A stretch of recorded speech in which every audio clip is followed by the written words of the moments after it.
Russ Martin Show.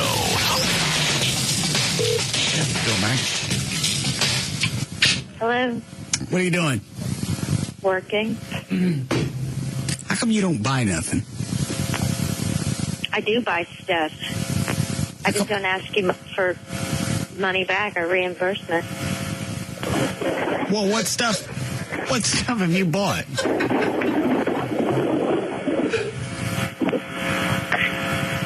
What have you bought that I don't know about?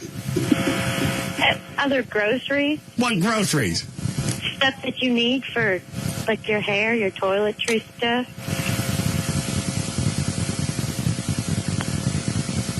Why would you buy that and not ask me to pay you back? You ask me to pay you back for everything. Well, no, I do not. I try not to do it all the time, but I don't. All I know is every Monday, every Monday you come into my office while I'm sitting in there and you got a check pre-filled out. You just ask me to sign it. Well, because you eat like a horse, so there's a lot of food that you go through. And she does your grocery shopping?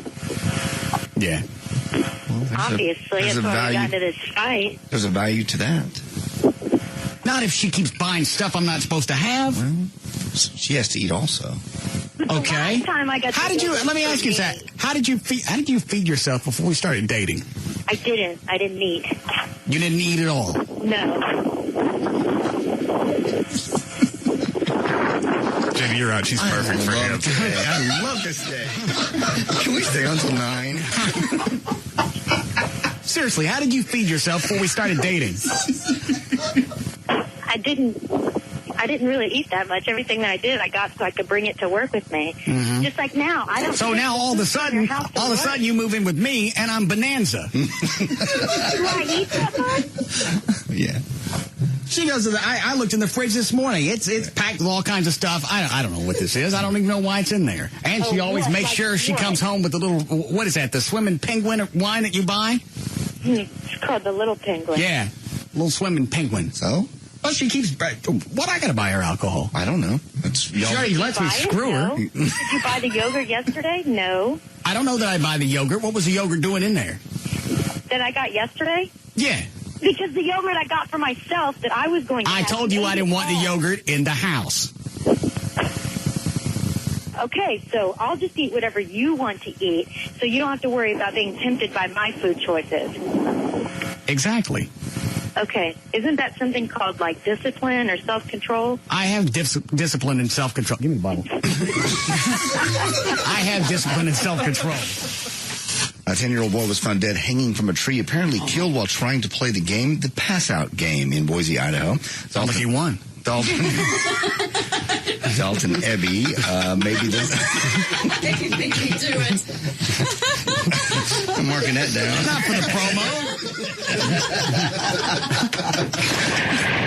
Hi, Priscilla. Hello. Yes, ma'am. You went off the air a while ago, and I didn't hear JD's secret. How about that? He was saying the whole time. I want to hear it again, please, because I'm blind and disabled, and I've been waiting to hear it. And I want to tell you thank you. Well, there's no chance of you protesting. God, Russell, what in the hell is under you? My God. Head is spinning. I can't believe you just said that to that woman. It's Alexa Pro. It's a promo. Don't use that. Oh, hang on a second.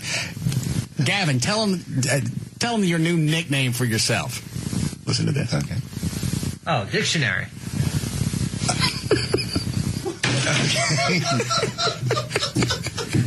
Okay. What does that mean? Dan, go ahead, grab a hold of your console in there. Go ahead, Gavin, tell him. They call me dictionary because of all the new definitions in my body. Oh, God. See? Oh, man. I'm pretty ripped right now. Stop drinking. I walked by his office. He did that pose thing. He goes, check out the dictionary. What? Check out these definitions. The Russ Martin Show.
I got home a little after 7. Yeah. Carlos came over, gave me an injection. Okay. I don't know what. Smelled like bleach. That was bleach. What did he say it was? He was damn pissy about the entire process. Why? Well, I talked to him. He said, just have him call me. I'm having an argument with him on the way home. Oh. He's short. Mm-hmm. I said, I got to dry out by 3 o'clock tomorrow afternoon. So what do you want me to tell you? What is it I need to take? Yeah. I don't know what you have at home. What? Doesn't matter what I have at home. What is it you can prescribe? What can I have right now? And he rattles off a list of different meds. I'm not going to remember any of them. He goes, those are some of the things that you could take. No, he wasn't being this way at all with me on the phone. When I called him, he goes, no, have him give me a ring and I'll be glad to help. That was his setup. To get you on the phone to be a little bitch. I'm driving home. It's 6:45. Yeah. I think that was the first time I ever bailed on the show. Ever. That I reckon. Well, it was either sit here for another half hour with no voice, just listening to O'Malley go from news story to news story, or run best of and go home and get something. You did the right thing. So now I'm having an argument with Carlos going up 114 while it's snowing. And where the hell does that traffic come from? I thought it cleared out around 5:30 or 6. No. I didn't know traffic went till 7. Oh, yes. Especially bad weather. People It wasn't bad weather. It was snow. But people see snow and automatically they decide to have to drive 35 miles an hour because if they see snow, surely the roads are slick. I had the same problem, and I left probably an hour after you left. And then you flip on the news this morning, and you got jackasses who've driven off the road, jackknifed. How does that happen? There were no accumulations. I mean, there was snow on the ground, but it wasn't icy. No, it wasn't at all. People just freak out. I think it would almost have to be like a combination of, somewhat slick roads just from being wet and maybe poor vehicle maintenance. You needed new tires and you never got them, so you just slid off the road or something. Idiots. Yeah. Yeah. But they do the same thing when it rains, but when they see something, they go, oh, my God. Well, there's always 3 levels. There's you, who's just trying to drive normal, because really nothing's changed. You got the jackasses who want to drive 20, and the ones who want to drive 110. So you got to maneuver between both of those and just hope you make it to the house or to work. I just couldn't wait to get home and get out of it. So Carlos comes over. I open the front door. He says, sit down. Pulls my shirt up, jabs something in my arm. Says, take this. Here's your meds, bud. What? Okay. And I still smell bleach. No, something really changed. Because he wasn't acting that way. I don't even think he put a swab or an alcohol swab or a Band-Aid. I have anything on my shoulder? No. He just pushed the door open and jabbed me. He probably spit on the syringe before. Yeah. Drug it down the driveway. I'm not kidding. Is there anything on my shoulder? No. Because right here is where he gave me the injection. It's probably a muscular injection. Doesn't really need a lot. Doesn't need a what?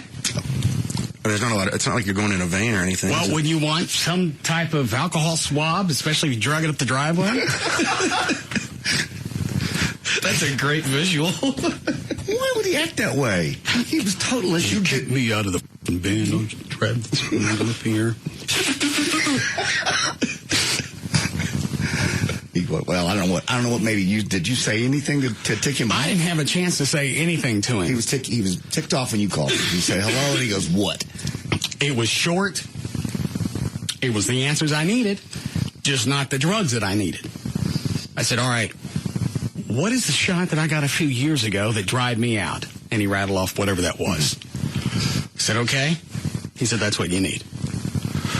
Would I go to Primacare to get that? He said, I haven't. I have stuff like that. So you're having to pull it out of him now. Well, what would it take to get one of those? How would he get from where you are to where my body is? And then there was a shouting match for a couple of seconds. I went, here's where I am. I need to get this done. I'd rather have you do it Or I can go sit at a Primacare someplace, but I got to get something in my system and dry my ass out. I'm not going to miss any more work because of my jackass allergies. So he came over. Yeah. Sit down. That's exactly what it was. Sit down. Pulled my shirt up. I went, what is that? He said, it's going to be thick. Shoves it into my arm. It's called glue. Yeah. That's funny. It gives me a bottle of something. Is it Intex? Yes. Is that what it's called? Mm-hmm. Is that new? Because I've never heard of that. No. In fact, that's what those capsules I gave you are. How long has that been around? Because I've still never heard of it. I've heard of Allegra. I've heard of Claritin. This Intex. Well, Intex is just a straight decongestant. It's not an allergen like Allegra or Zyrtec or anything like that. I don't understand. It's just simply to dry you up. It doesn't prevent, it's not going to help your allergies. It just simply is going to dry you up. Oh. Well, that's what he gave me. Did it work? You feel better? I'm still kind of raspy, but I guess it's better than it was yesterday. Trey said, who did you talk to yesterday that wondered why we went to Best Of? How could you not notice my throat was crapping out on me? People didn't notice. I mean, the emails? You got emails? I had people just at the bar come up and go, what happened? And I said, well, Russ wasn't feeling well and his voice was going out. He goes, oh, never would have known. I only noticed it because I'm looking at you. You really didn't sound bad. I could tell you. It was irritating for me to listen to. You were struggling, that's all. Because I can see you. But you're hypersensitive to it. Yeah. All right. Well, see how it plays out today. Then I read online someplace that pineapple juice is supposed to be good for that. Somebody said that to me a really long time ago, and I never did follow up on it. The one thing they said not to do is drink hot tea. What? That just clears all the mucus and any type of coating off your vocal cords, and that's where the raspiness comes from. And that's all I've been doing for the past week is hot tea and the herbs. I always thought herb tea was good. Herb tea. No, herb's not big on your throat. He's not. Now, what does the pineapple juice do? I don't know. It's supposed to coat it and I think would make you salivate. Tastes like piss. Is it piss? Bought a name brand? What? I bought a name brand. What's all this over here? Various dog foods from Dick Van Dyke's line, and then some other stuff. Dick Van Patten? Him. I'm sorry, Dick Van Patten. It's Natural Choice or whatever it is. And I think Paul Newman's got something out too, right there. I don't think Paul Newman eats his own dog food. Well, I don't know. I think just anything with his name on it goes to a charity. Oh, okay. Well, I just thought it was interesting that Newman has his own dog food or brand or whatever. Medium size. Peanut butter. I think just peanut butter treats? Mm-hmm. I don't think this one's supposed to be consumed by humans. Now, the Dick Van Patten stuff. Yeah, it's the natural choice stuff. And this is what he eats. Yeah. I looked it up online, and at other edible, foods. I couldn't find any more that was on there. Wet? Why do you ask? That's what this is. Yeah, it's wet dog food. Oh, I thought it was like he munched on the dry. There's puppy food. Gourmet meal, slow cooked in broth for the ultimate dining experience.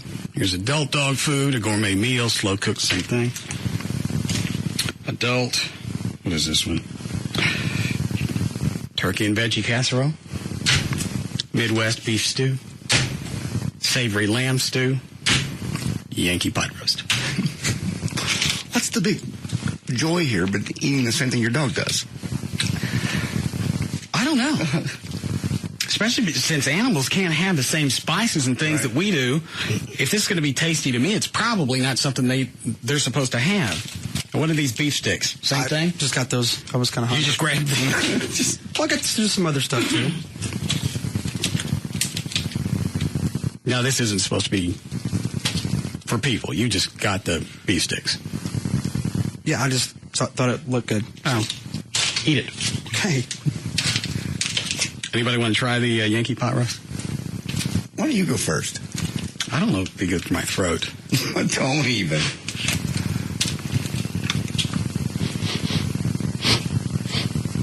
What's it smell like? I don't think if you knew it was dog food that You didn't know it was dog food. Yeah, I know that was dog food. Sorry. Not really. Go ahead. Dan? I can smell it from here. Chloe, eat that.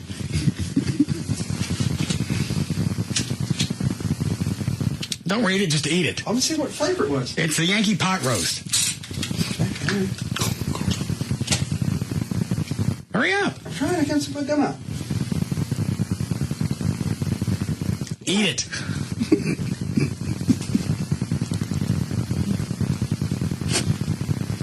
What? Well, I don't know. It's not terrible. All right, I got to try it. Let me see it. Just the Texture? Texture is weird, yeah. No, What are you worried out about? It just looks gross. Tastes fresh.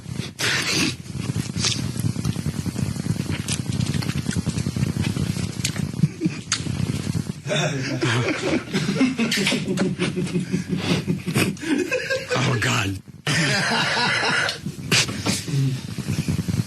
Oh. Chloe's right. It's not so much the taste because it's really sort of bland. It's the consistency. It's the texture. You eat it. I'm not going to eat it. Eat it. I'm not going to eat it. Give it to me. They're small cubes. Just have a couple. Okay.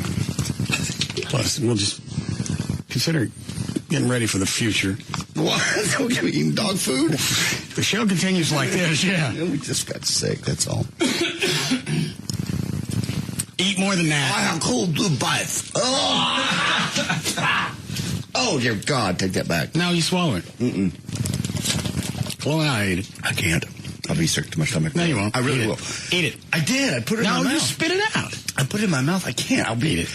I will puke. Fine, eat it. No. Just have a little one. This ain't real. All right. Ultimate dining experience. I can tell. Rick Steins ain't got nothing on this place. Swallow it this time. I'll swallow it. God. Oh. That's terrible. Not really. Yeah. Yeah. It's got that dog food flavor. That's really not bad. Man, I need to be on drugs you're on. Try this. I can't read what's in it. It's got a lot of protein. Oh, sure. A lot of fiber. It says moisture. Zinc. You need zinc. I'll help you get over your cold. Vitamin E. Sorbic acid. Different vitamins. I'm sure it's good for you. It just doesn't taste delicious. Let me try and hang this up. Maybe that's it. It needs to be heated. Oh, my stomach really is Why? turning. Here. Oh, you want some more? Maybe in a minute. All right. By the way, Carlos is back in the band. What? What? I had to let him back in. Why? I needed to get my medicine. He is a doctor. He can prescribe that without being in the band. Yes, he can. And he did. But he won't. What about Lee? He's busted his ass. According to Carlos, Lee Harris never saved my life. But he's been working his ass off.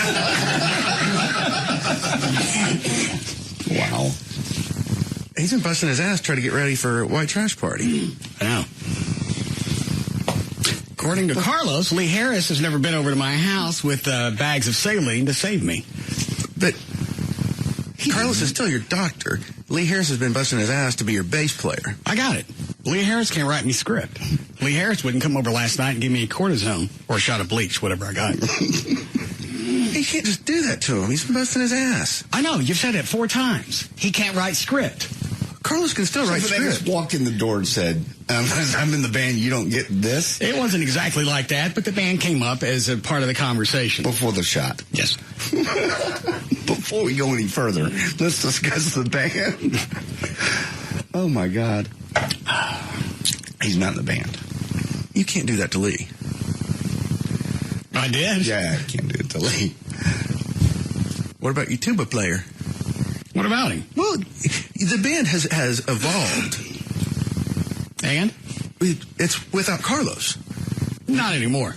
No, you moved in a different direction. I understand. You got somebody who's been busting his ass to try to please you and make sure the White Trash Party's good and the band sounds good. And then you got the tuba that I got all of that.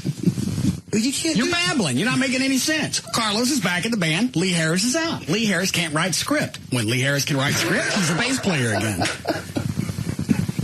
Carlos can write you script. Carlos won't write me script unless he's in the band. I had to let him back in the band so I could get my medicine. Okay, you got your medicine. Why is it Kick that him back difficult? out. Because I'm going to need something else. This isn't going to be a one-time thing. I'm not going to be over what I've got for probably another 2 or 3 weeks. And unless Lee Harris is some kind of crash course to be able to write script, he's out of the band. So Carlos walked in with the shot and went, not so quick. Let's negotiate this. Yeah. Like I said, I like him in the band. According to him, he hasn't sold his white pants or his him and his white pants or his bass guitar. I still got those. I can take those off Craigslist. Give me the freaking shot and the pills and go, band boy. So band practice Saturday. You can give me the shot. 10 o'clock. Oh my God. Give me the freaking shot. Give it to me. I'll give it to myself. You can't. Yeah, he did. He already did. I can't what? At least been busting his ass. That's 5 times you told me that. I got it. Either tell me a new way or shut up. You shouldn't do that.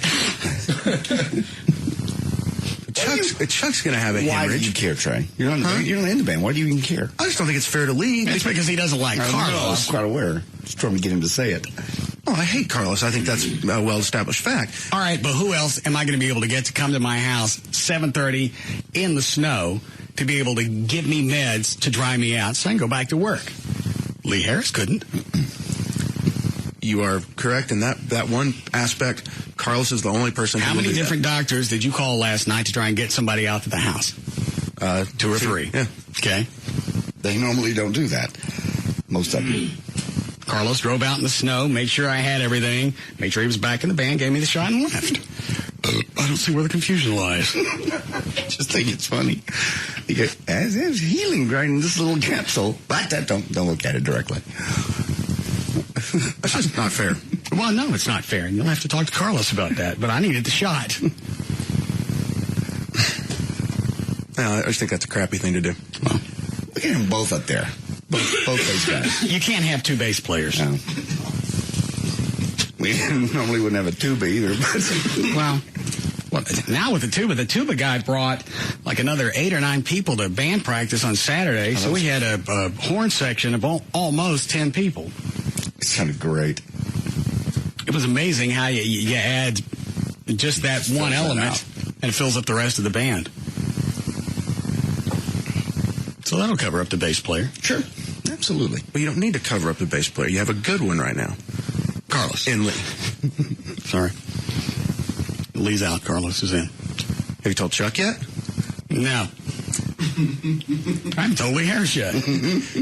Well, I imagine you just did. Where is Chuck? I don't know. He didn't call either. Oh, all right. How long before we need a break? A minute. All right. Load it up then. Gavin. Yeah. What are you doing? Oh, I'm on a CBS conference call. Are you on mute? Yeah. No. Man, Lee just came in my office. What did he want? He's ticked off. About what? That you booted him out of the band. What'd you tell him? I told him, I said, Lee, I'm on a conference call. He's like, why am I out of the band? He goes, I didn't do anything wrong. We didn't do anything wrong, but I had to get a shot. He says he's been working like 3-4 hours a night playing bass, getting ready for the White Trash Party. Well, he should have gone to medical school. That was my only negotiation to be able to get Carlos over to the house. You want me at work with some sort of voice, or you want Lee Harris in the band? Well, obviously I want you at work. Okay. Well, then explain to Lee why he's out. Also, you're out of the horn section. What? Why? Because one of the lead horn guys on Saturday came over to me and asked if you could start playing someplace else. Because Gavin's on his trumpet, and I think the guy's name is Jason, whatever. Yeah. Looked over at me. Dude, I'm playing the guitar. I can't help you with that. Then afterwards, he said, it's like... Hey. Conference call. What is going on? What is going on, Gavin? Talk to Russ. I got to do this conference call. Talk to Russ about it. Man, I work. Hey, guys, what's going on? Down here in Texas, what we try to do is build a relationship. So we've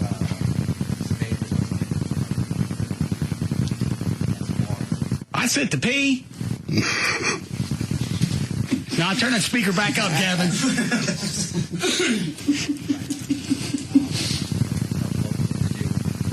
more sponsorships. The other thing that we've done in January. Go see if you can get Gavin's door open. Start screaming whatever you want in the background. Carte blanche. Oh, God. Dealer's choice. Of course, stuff like that. So I love we did that. Harry. Love Harry vaginas.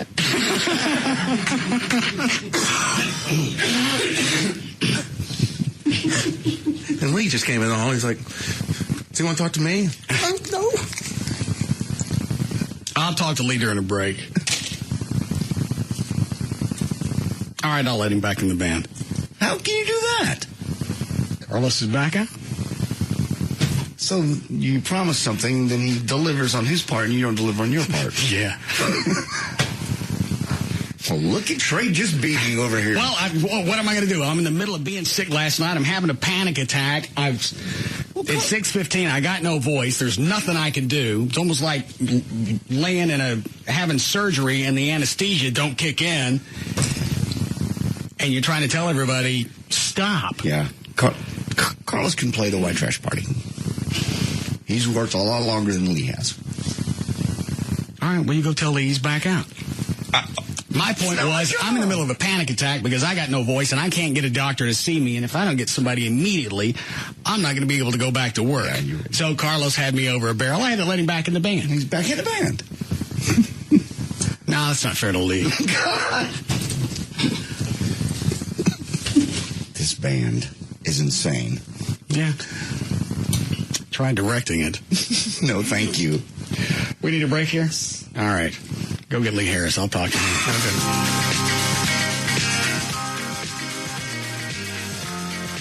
We'll be back to the Russ Martin Show.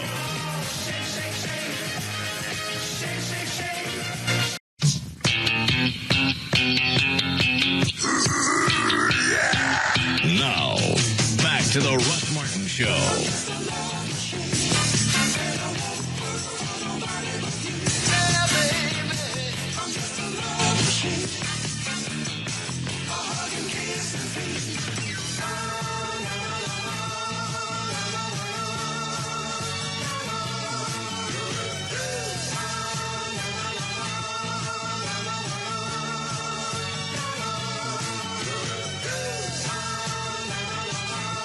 Is that Gail?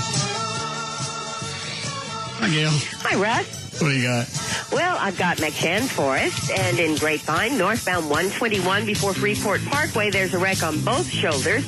Police aren't there yet, so they may actually block a lane or two when they do arrive. Southbound Simmons Heavy from Market Center to I-30 industrial area in the Mixmaster. Corinth between Illinois and Industrial, your signal lights are not working, period. On Buckner at Samuel, there's a crash.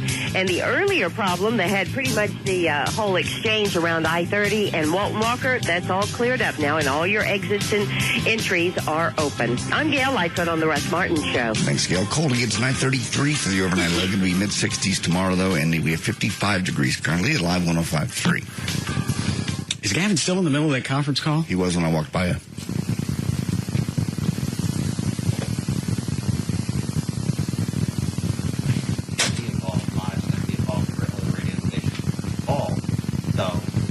These are just PDs from around the country? Yeah, they all get on one big line, just talk about what the different markets are doing. Get better access as far as, with something like that, you're not during the regular restrictions. My vagina is sore. That what it would do is, sorry, I sort of. What it allows you to do is basically set up tents, other items, do just basically more interactive. And as we talked about before, the cross brand. So we're trying to do more, and also.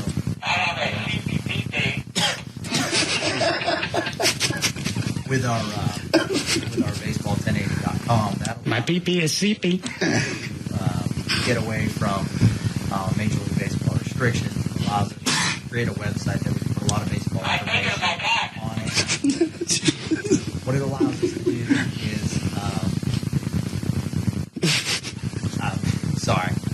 what it allows us to do is basically, cut away from Major League Baseball and allows us to, provide more revenue opportunities and provide us information without any information.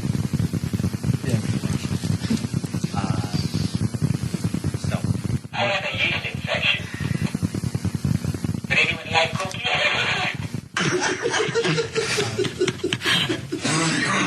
What's the matter, John? I'm just trying to keep you laughing and laughing at the same time. Player access. Some in Dallas, something about a cat and a dog and some cookies. I don't know what's going on. What we do is we do the Ron Washington show before the game. What is this link you sent me? To this pastor who he just goes off on Barack Obama. I've never heard of the guy before, but it is. Does he like him? No. Well, you say go off on, I guess he doesn't like him. No, he does not like him. All right. Hold on. Let me check on Gavin. Yeah. Yeah, that's worked out really well for him. For opening day, what we do is we set up in like a pavilion section, and that's worked out really well for clients. That allows us to be more interactive. Open up the cat fingering booth. Did I mention my BP? I'm sorry. Apologies. I just gotta get a drink of water.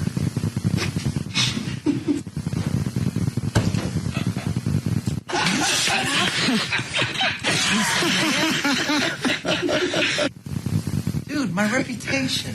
What? My reputation. All right. My apologies on that. So it allows us to be in the Fan Fest Pavilion. So basically, what it basically does is it allows us opportunities off-site, but a good opportunity to bring clients in, and then we escort them into the ballpark for opening day. So it really becomes a good event for us. So if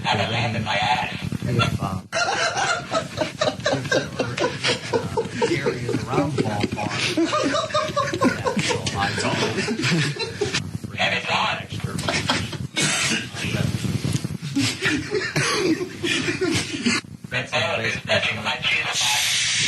Don't tell me to shush. I'm sorry. Came in with a lamp in their hands. Look like a glow bug. Yeah, on the website on KLLD.com. On KLLD.com, what we do is while the baseball game's going, we can't play the stream, so what we can. All right, I'm out of stuff. All right, let me play this. Now, is this real? Yeah, I looked up the website. It's a church, and do we know where the church is? How'd you find this? Someone sent me the link. I just about fell out of my chair. It starts off with a bang. Obama is a Mac Daddy. All right. Obama pimps white women and black women. Oh. Fair warning. There is he does say teats, but I got it. He got started. You didn't notice him till he brought out those big-chested white women with their tight T-shirts and their short pants. That's what a pimp does. Oh, my God. I've never heard of this guy. I haven't either. I still don't even know who it is. It's from, I don't think I want to give out the website yet. I don't want it to lock up. I found it over here. You found what? Their website. Well, I got the website. I said I don't want to give it out so it doesn't lock up. Well, I know. I'm saying I have a little info on the pastor if you want. Oh, okay. Well, what does it say? Pastor James David Manning pastored that place since 1981. Congregation that exceeds 1,200 members. Recipient of a Master of Divinity degree from Union Theological Seminary. It says a highly successful ministry, such as that place Times newsletter, 70 letters to that place. He's just look. I don't know if it's him and his wife that run their church. Let me listen to some more of this. Come on! You don't get your campaign started with a big-chested white woman. She must be a 54D, double D. And a pair of shorts on. That's what started his campaign. He put his name on 2 big 54Ds.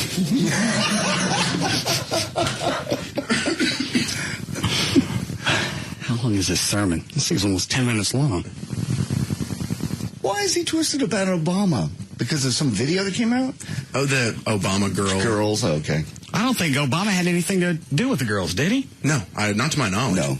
Somebody else put that together. Obama! That's where you first saw his name. That's the first place I saw it on.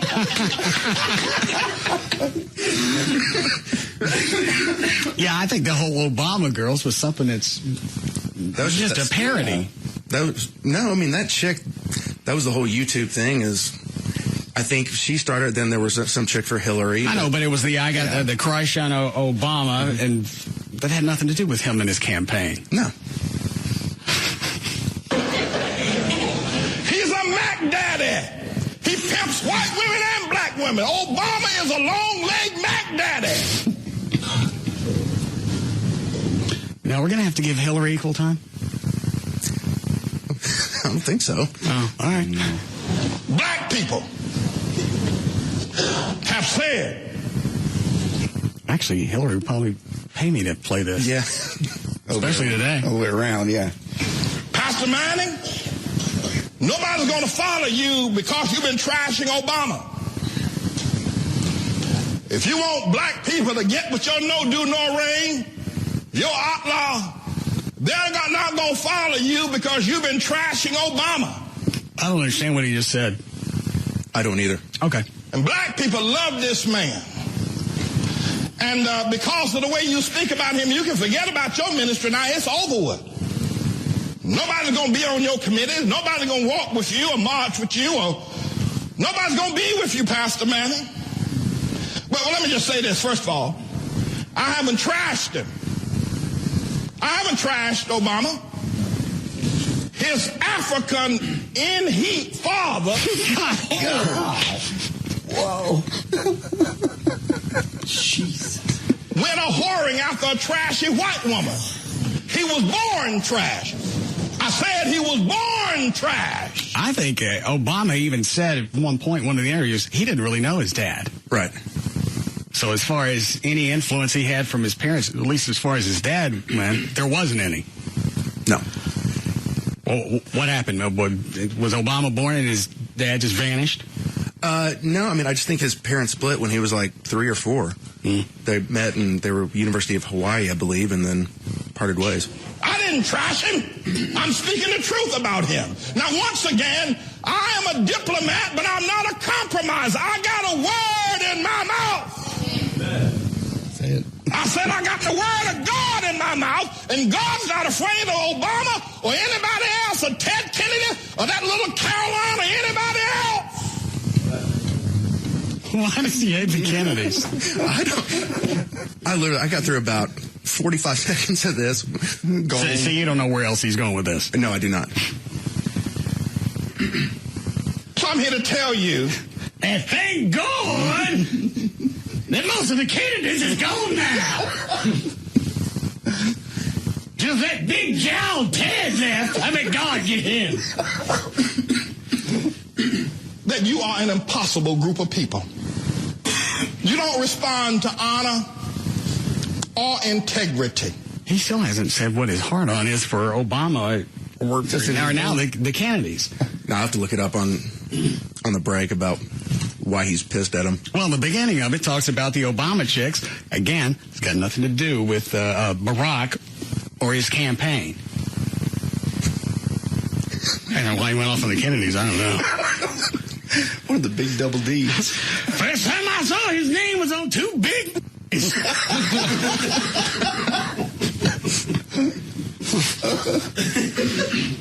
And for the people of this community in particular, look out here at all these stores and condos and all this new construction that has gone on in this community over the last 10 years. Bill Clinton did that. Put $250 million, $250 million into this community to revitalize it. He just gave it as a departing gift from his presidency. He gave $250 million to this community. Up came all the new stores, restaurants, farm. Excuse me, I just got an IM.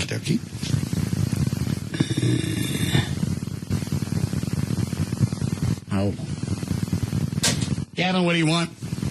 Oh, I was just saying, I used to carry this guy's radio show when I was back at a religious radio station. This, what's his name?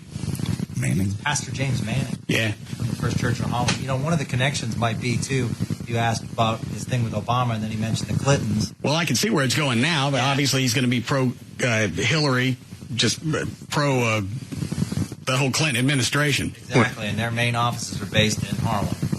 Bill Clinton. That still doesn't explain why he's going off on Obama as far as the Obama girls. I mean, yeah, he never used the expletives or anything like that, or words that I heard, but, man, he used to just go off left and right. He was very outspoken. All right, thank you. How are you, Club? Freaking financing for condos. All of this happened, made this for you, and now you're trashing him. Now, I'm not making these statements because I'm supportive of Bill Clinton. When he was doing that, I told you about him. Just like I'm speaking about this long-legged freak called Obama, I told you about Bill Clinton. Long-legged daddy and he couldn't go nowhere without seeing Obama's name on two great big. An odd way to open up your sermon. Yeah, in fact, that's the best. Only two double D's. Let me go back to the very beginning. I'll be damned. Obama is a Mac daddy. Obama pimps white women and black women. He got started. You didn't notice him till he brought out those big-chested white women with their tight T-shirts and their short pants. That's what a pimp does. Oh, come on. You don't get your campaign started with a big-chested white woman. She must be a 54D, double D. And a pair of shorts on. That's what started his campaign. He put his name on two big 50. That's about the only voice I can do today. Yeah, that's a good one, though. He put his name on two great big 54 double D. Could have had a name on there 5 times as big as that was. 4 D's. Obama. That's where you first saw his name. That's the first place I saw it, on two great big old tits. The delay almost got it. Let's see. He's got other sermons here. We pulled this off of YouTube.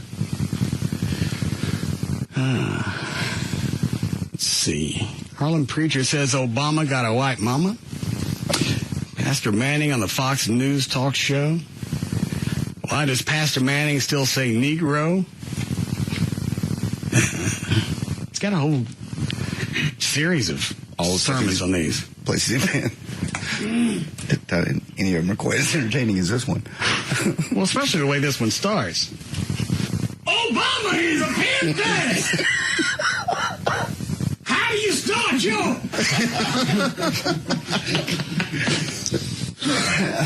He pimps white women and black women. Obama is a long-legged Mac daddy. Black people have said. Yeah, check during the break. See if there's any more of him going off on Obama. It doesn't sound like his congregation's really 100% behind him. Now let me jump ahead near the end, see what he's talking about. It's in my mouth. Your ability to eat bread is in my mouth. If I don't speak, you don't eat. The word of God is in my mouth. There'll be a time. You have, those of you who have spoken against me, God has taken away your peace and your sanity. But others of you he will inflict with cancer. The time will come for those of you that speak against me, and you'll be boiling eggshells.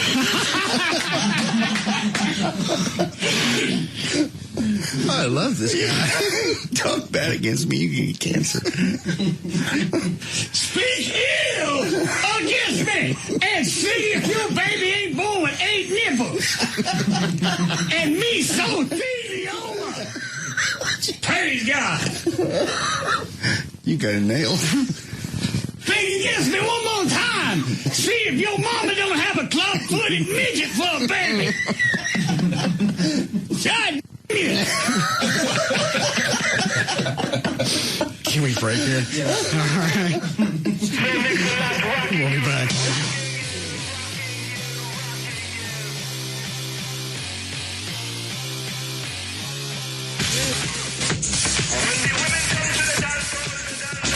We'll be back to the Russ Martin Show.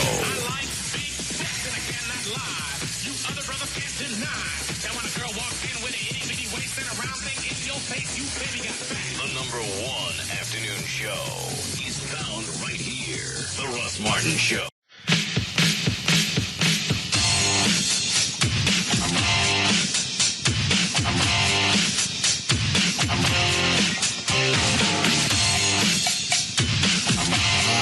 Now, back to the Russ Martin Show.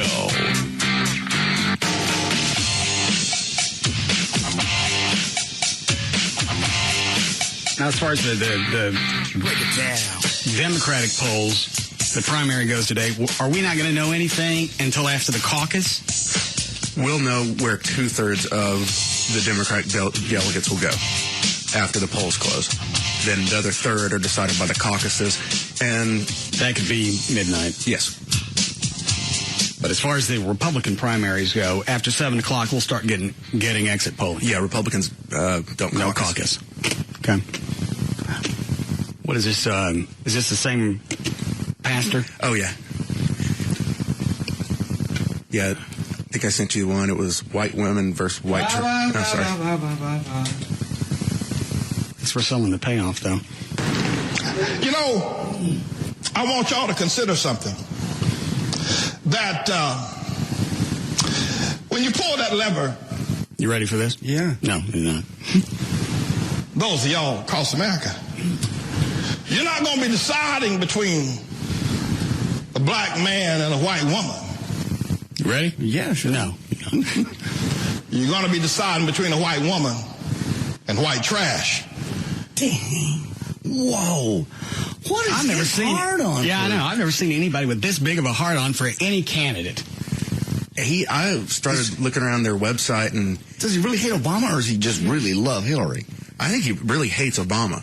But, you know, at the same time, this guy, like, he has a false prophets, and number one on his list is Billy Graham, who generally is considered like one of... Above and reproach, yes. And he considers what's this guy's name? James David Manning. All right. He regards Billy Graham as a false prophet? Yes. Okay. So he's hard on people. But then when you play the next video, it does show you a little bit of a dichotomy. I ain't done with this one. You can pull the lever for white trash if you want. But that's what you're going to be doing. A lot of people come out of a Negro bag on me, you know, and get on their high horse and talk about how I'm tearing down black people. We have a chance to make history by putting a black man in office. No history yet. You got white trash. Go get yourself a black man. They're right as far as being racist. The fact that Obama's got any white in his lineage doesn't make any difference. None at all. At all. Black man in office, go get Alan Keyes. He's as black as they can get. This guy. So it doesn't sound like it's a matter of what you can do. It's a matter of if you're truly black, then I'm okay with you being in office. Yeah. It just doesn't sound like he likes the mixed heritage. Well, no, because he's okay. Basically, he's very conservative, Republican leaning. Because in another sermon I was listening to, he says, you praise him, but then you attack the Colin Powell or Clarence Thomas. Okay. So it's like he's almost a Republican, and he uses his pulpit to push his agenda. Yeah. President, go get him. Then you'll get a black man. And by the way, since you're talking about black people, I haven't heard you say anything about Supreme Court Justice Clarence Thomas. He's as black as he can be. But I don't hear any black people praising him. You got Condoleezza Rice as the Secretary of State running around as a black woman. I don't hear any of the black commentators. It almost makes it sound like she's pulling off some kind of charade. Running around as a black woman. But we all know. So these black people and non-child support fathers praising Condoleezza. So it isn't about blackness. It's about ignorance with you. It isn't about blackness because you'd be talking about Colin Powell if it was about blackness. It isn't about blackness. It's about ignorance in you. I don't understand. I'm lost. Yeah, I was going to say. Because it sounded like at one point he was really going to come across something was really prophetic. Did I say that right? All right. And then he gets lost. It sounded like he was going to go, it's not about race, it's about taking care of your own. Yeah, because, okay. Taking care of your family, your whatever. To me, it sounds like he's a racist. It's all about race. And it doesn't sound like he's big on the mixing of the races. Because if you want somebody in the White House, yes. Get you a black man. Real black man. Get real alive. Black as you can get. But right now, you ain't got no black man. No. You got Obama with a white mama. He is so twisted off. And he really doesn't have anything else to say about Obama as far as his platform, as anything he's done in the past. It's just the fact that he's got white in his heritage. He's a black man that has a little bit of mixture. To me, that would be a positive. When you say Alan Keyes, I don't even know who that is. He was a black man that has run for president in 2000. He is the Republicans. He's almost so conservative. The Republicans won't even let him in the debate. So for him to invoke that name shows you he is an ultra conservative person as far as his politics go. Hold on a second, I just missed something. Why is it a positive that Obama would have white in his heritage?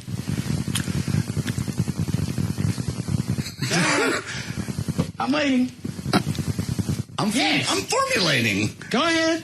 It's a positive in the fact that there are a lot of people that would have a hard time, maybe potentially, voting if they were still racist, which there are still people that are that way. Uh-huh. But the fact that he is, I got a Joe Biden moment coming here. Go ahead. No, it's just I'll give you time to formulate. The fact that he is not Al Sharpton, someone like that. That's a little radical. The fact that he is more so mainstream, he's going to help a lot of people vote for him. I would.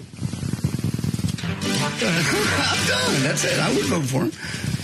Because he's got white in him. No, it's got nothing to do with race. It's got nothing to do with Hillary. Well, you just said, about half a minute ago. I said no, you said that would be a positive, that he's got white in his heritage. It's going to help him with some people, not with me, but with some people. Yeah, okay. Are there any more of these that I want to watch? I sent you another one. We'll save it for later. Okay. Ready for news, Dan? Yeah, sure. What are you looking at online? I'm just trying to get any more info on this guy that I can through his website. The one thing I did find that was interesting was apparently in 19... You can go ahead and give out the website now because we're watching this off of YouTube. Okay, it's atlah.org or Atlah, ATLAH.org. All right, good. But so apparently Pastor Manning got out of prison in 1978. Oh. What was he in prison for? They don't mention that. All right. But apparently he goes to Prospect Park in Brooklyn and runs into what he says are two angels. And one of the angels, supposedly, they had a conversation for about an hour and tells him to speak nothing but good words and, So he's had his ministry since the late 70s? I want to say on the church, I think they've had this ministry since 81 or 83. Okay. But they basically told him, you're going to be a preacher. At the time, he just got out of prison, 50 cents in his pocket. And I don't understand what you're saying. And now look at him now. Speak against me. You get cancer. Speak one word against me. What? And see if you don't get cancer. See if your babies don't get cancer. See if when you have a baby, it's born with 8 legs and 8 nipples. You got your little puppet. How about a nice case of mesothelioma? No. Speak against me. Ha ha! Got you. Big old 54 double D's. That's my favorite. You get cancer, you great big. Just love how his book is actually titled Speaking Good Words. The first thing is this the Obama one? Obama is a Mac Daddy. Obama. What's the name of the book? Speaking Good Words. Obama pimps white women and black women. He got started. You didn't notice him till he brought out those big-chested white women with their tight T-shirts and their short pants. That's what a pimp does. Oh, come on. You don't get your campaign started with a big-chested white woman. She must be a 54D, double D. And a pair of shorts on. That's what started his campaign. He put his name on 2 big 54Ds. Obama! That's where you first saw his name. That's the first place I saw it, on 2 great big old He's a Mac Daddy. He pimps white women.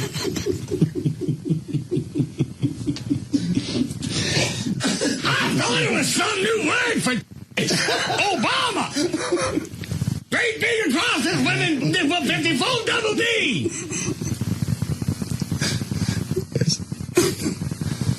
Had no idea who it was until I seen this woman big tit.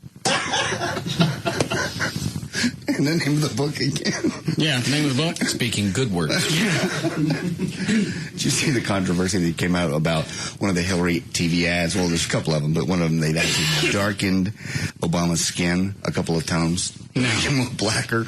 I was reading it. It said, controversial new Hillary Clinton attack ad is causing an internet stir among critics who claim it deliberately darkens Obama's skin color.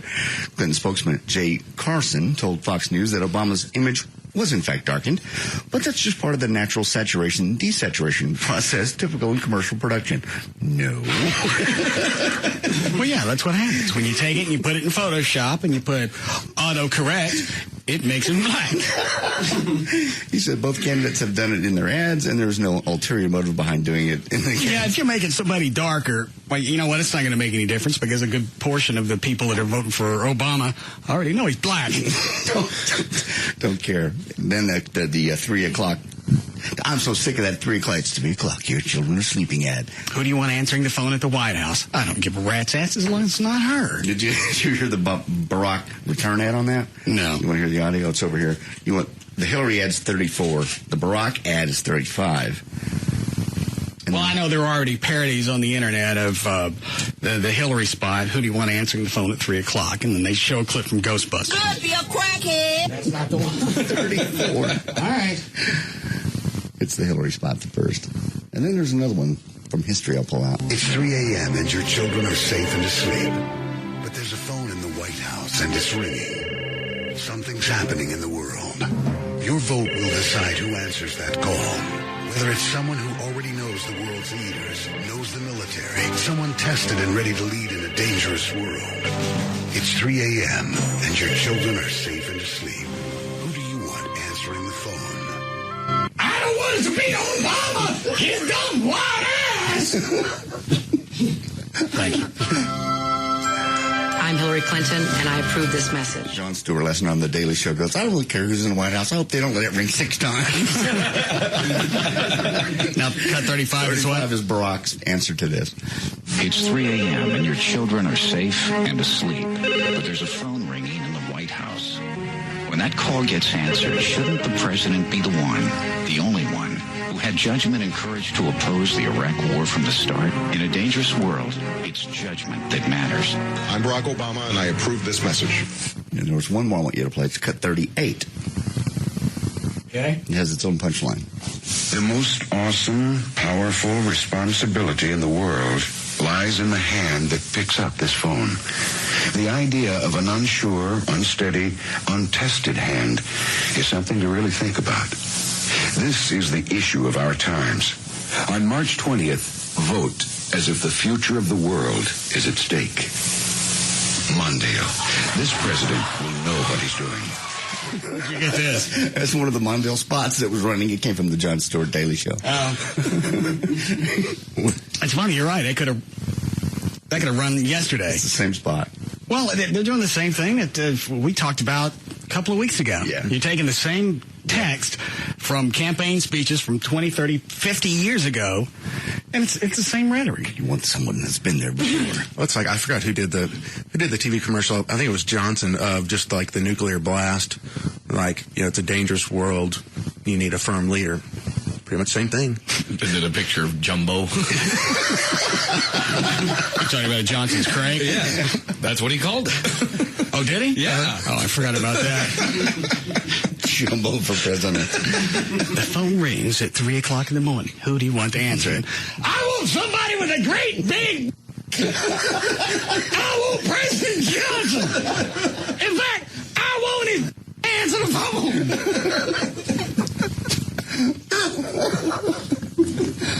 I like this guy.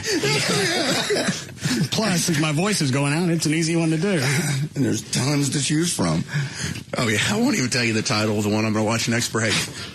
Was one of these Obama versus OJ? No, I haven't. That's the one I'm going to watch next. What was the one? Was there one about James Brown? Yeah, it was Obama versus James Brown. What? All right. How in the world? I don't know. How we doing, Chloe? Break at 7. Okay. I'll listen to part of this and we'll do news. Now, there's a young man in our nation called America seeking the office of President of the United States of these Americas. He is being... I got cash that says he uses his middle name. Oh, always, I think. I haven't heard him use it yet. I haven't done it yet. Treated at present like a rock star. Everywhere he gathers, immense crowds of young, cheering, and worshiping people come to hear him, or to touch him, or to get his autograph. He is loved and worshiped by the world media, this young office seeker of President of the United States. The media doesn't... Is this the one Obama versus James Brown? Yeah, it didn't really get to the James Brown until about 3.5 minutes into it. Oh, well, let me jump ahead. Reminds you, however, this new merchant of hope called Barack Hussein Obama, this new merchant of hope, I might want to remind you that he is not the first. There was a young man a few years ago, nearly 2 decades ago, who came up from Hope, Arkansas, also selling hope. Who's he talking about? Clinton. Yeah. No, if you remember him, but he succeeded with the platform of hope. So he's not the first one to do it. Hope sells better than war politics, better than economic politics, better than... That's about the only thing he said so far that really has any merit. That's what everybody is selling in their campaigns is hope. You hope I'm going to be the guy that's going to be most like you to represent your views and carry it through my administration. And I can change. You hope that I'm going to take care of the middle class. You hope that I'm going to get everybody that needs health care. You hope that I'm going to get that. But then they sell it every single time, and we buy it every single time. Well, you play on fears, you play on hope, and then after that, you've got your formula for building a campaign. It's a car commercial at that point. And to make sure you get your message across, you spread it across 2 great big better than any billboard, better than any bus boy who looks at bus boy, but I look at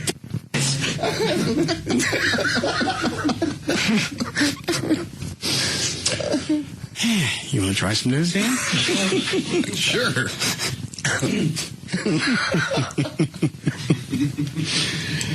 It's weird that he's taking Obama and just pitting him against different characters. Oh, wait till you get to the James Brown. Is it worth listening to? Well, first you have to do the MC Hammer versus James Brown. Is that all part of this clip? Yes. I'll listen to it during the break. And then there's Obama versus Mechagodzilla. And Mothra. Mothra? Praise God. Yeah, I'm sorry. And not just any Mothra. No. Mothra with a great big... That's right, Obama run across it. Oh. It's not really funny. It's just the fact that he screams it. Great big. Still have time for this? It started. 4:44. Dan O'Malley's here with news. Thank you, Russ. It is brought to us by Blackfin, where Chloe will be on Wednesday night. What kind of fin? Blackfin. Great big black fin. Where you can see Chloe this Wednesday night from 8 to 10 p.m. That's 4440 Beltline Road in Addison. It is, of course, a white trash ticket hit. That's again at Blackfin in Addison. Tuesday, March 4th, 2008, birthdays today. Chastity Bono turns 39. Jason Newsted, the ex-bassist from Metallica, is 45. Patricia Heaton turns 50. And Adrian Zmed, I guess, is still alive, and he turns 54. T.J. Hooker? Yeah. Okay. I just haven't seen him in anything. So now I'm actually, after the conversation we had yesterday about Scott Baio and all the reality people, right? I'm expecting him to pop up somewhere. He was in a touring version of Grease, but that's all I remember. And I don't even know how long ago that was. After T.J. Hooker, he just poof. Yeah, and that and Bachelor Party with Tom Hanks. And Grease, too. And I still don't get, because Amy was watching another one of the versions of, what's the one with Bret Michaels? Rock of Love. She was watching another episode last night that she had DVR'd. Yeah. I don't understand why, granted, Poison hasn't had a hit since the early 90s. Why they can't get some halfway decent chicks on this show? Are they going for the skank look? I mean, maybe it's a rock backstage look they're looking for instead of really. Well, you would think you would balance it out. You'd have a few of the skanks and, maybe a couple of really intelligent chicks that the other ones could hate, but they all seem to be idiots. So they're all about the same. You hate them all. There's nothing appealing out of any of them. And why, unless he's just going for the aspect of it's a freak show. Yeah. I don't know why you get that group. That's not going to draw men to watch that show. I can't imagine it will make the chicks want to see it. Just the stupid aspect of it. I think it's the cat fight. Chicks like to watch cat fights. Yeah. But you could still pack that room full of really hot chicks. We were watching the Deal or No Deal last night.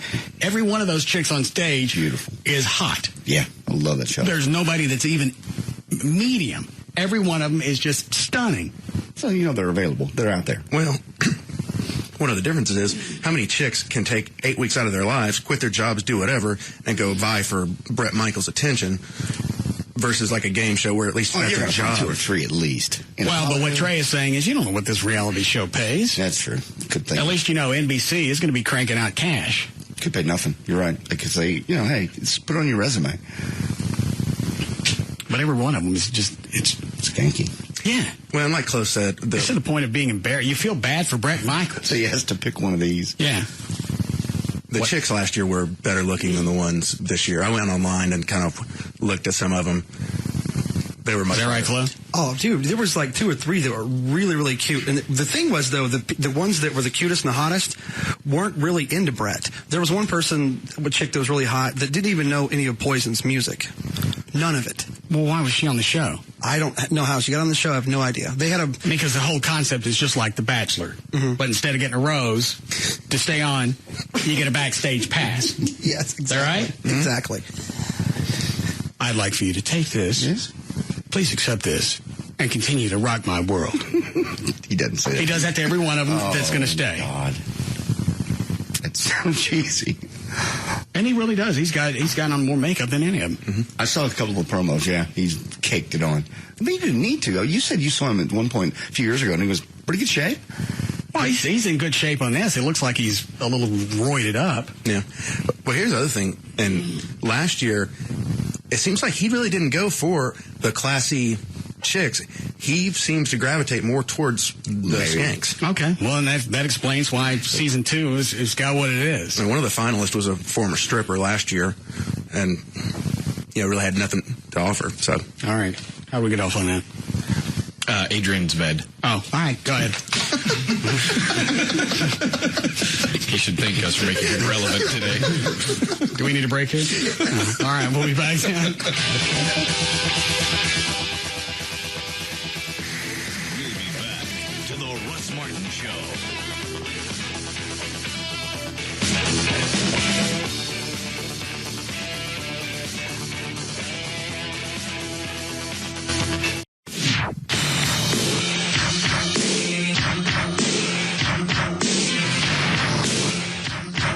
Now, back to the Russ Martin Show.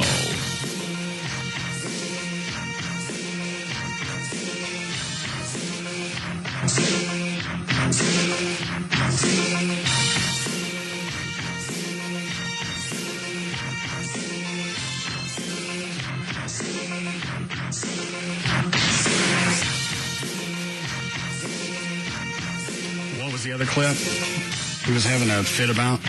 Pastor Manning? There's one about he wants the white people to come to church the day after Thanksgiving. Why? Because the white people ate with the Indians and then stole their land, so he wants white people to come down there and he's going to steal their land. He made that up. Weird. Well, the link didn't come through. I got the one on Creflo Dollar. What's he mad with Creflo about? Is that Gail? And this guy's had a ministry since the early 80s? Yes. Why is he just now founding? It's like who is it, the Spirit of Truth guy? Uh-huh. That was from the 80s, too. Yeah. Hi, Gail. Hi. What do you got? John Davis Auto Group, and they they cleared the wreck in North Dallas on eastbound LBJ at Hillcrest. On I-30 westbound at Carroll Avenue, the center lane is blocked. On eastbound I-30 past 45, the left lane's blocked. It's heavy from Cadiz. Walton Walker southbound slow from 114 down to Grawweiler. In Fort Worth, southbound 35 at Meacham, the left lane's blocked by a crash, and you're backed up past the loop to Western Center Boulevard. Corinth between Illinois and Industrial, your signal lights are still not working, and on Buckner at St. Francis, there's a crash. Also in Garland on Shiloh between Walnut and Forest, your railroad crossing arms are stuck in the down position. I'm Gail Lightfoot on the Russ Martin Show. Thank you, Gail. All right, down here freezing again tonight for the overnight low, and then into the mid-60s tomorrow. We're at 59 now at Live 105.3. Let me play a piece of this Creflo Dollar. Dan can finish news. Creflo Dollar couldn't be the pimp that he is were it not for greedy, hot women. Oh, my God. He's got a thing on for greedy, hot women. Greedy and hot and poor and broke, looking for some money to fall out of the sky. And by the way, Creflo, that big picture you had of you in Times Square with that white suit on. I used to work Times Square. Giuliani got rid of all pimps and peep shows in Times Square. Take that picture of you in your pimp suit down out of Times Square. No more pimps in New York City. You pimp, you. Creflo Dollar. And all the women that followed him are Anna Nicole Smith whores and sitting there. There's no limit to what this guy will say. Well, he can get away with it and still hide behind the church. God telling me to do it. If you speak against me. Yeah. Speak against me. Say one thing against me and see how quick your weenie don't get cancer. Your balls shrivel up, fall up like baby bran. God. Yeah. And you're right. Hide behind the pulpit and go, God told me to do it. I'm speaking the word. Speaking out against 54 double D's. Ain't got no man looking for get some money from Creflo.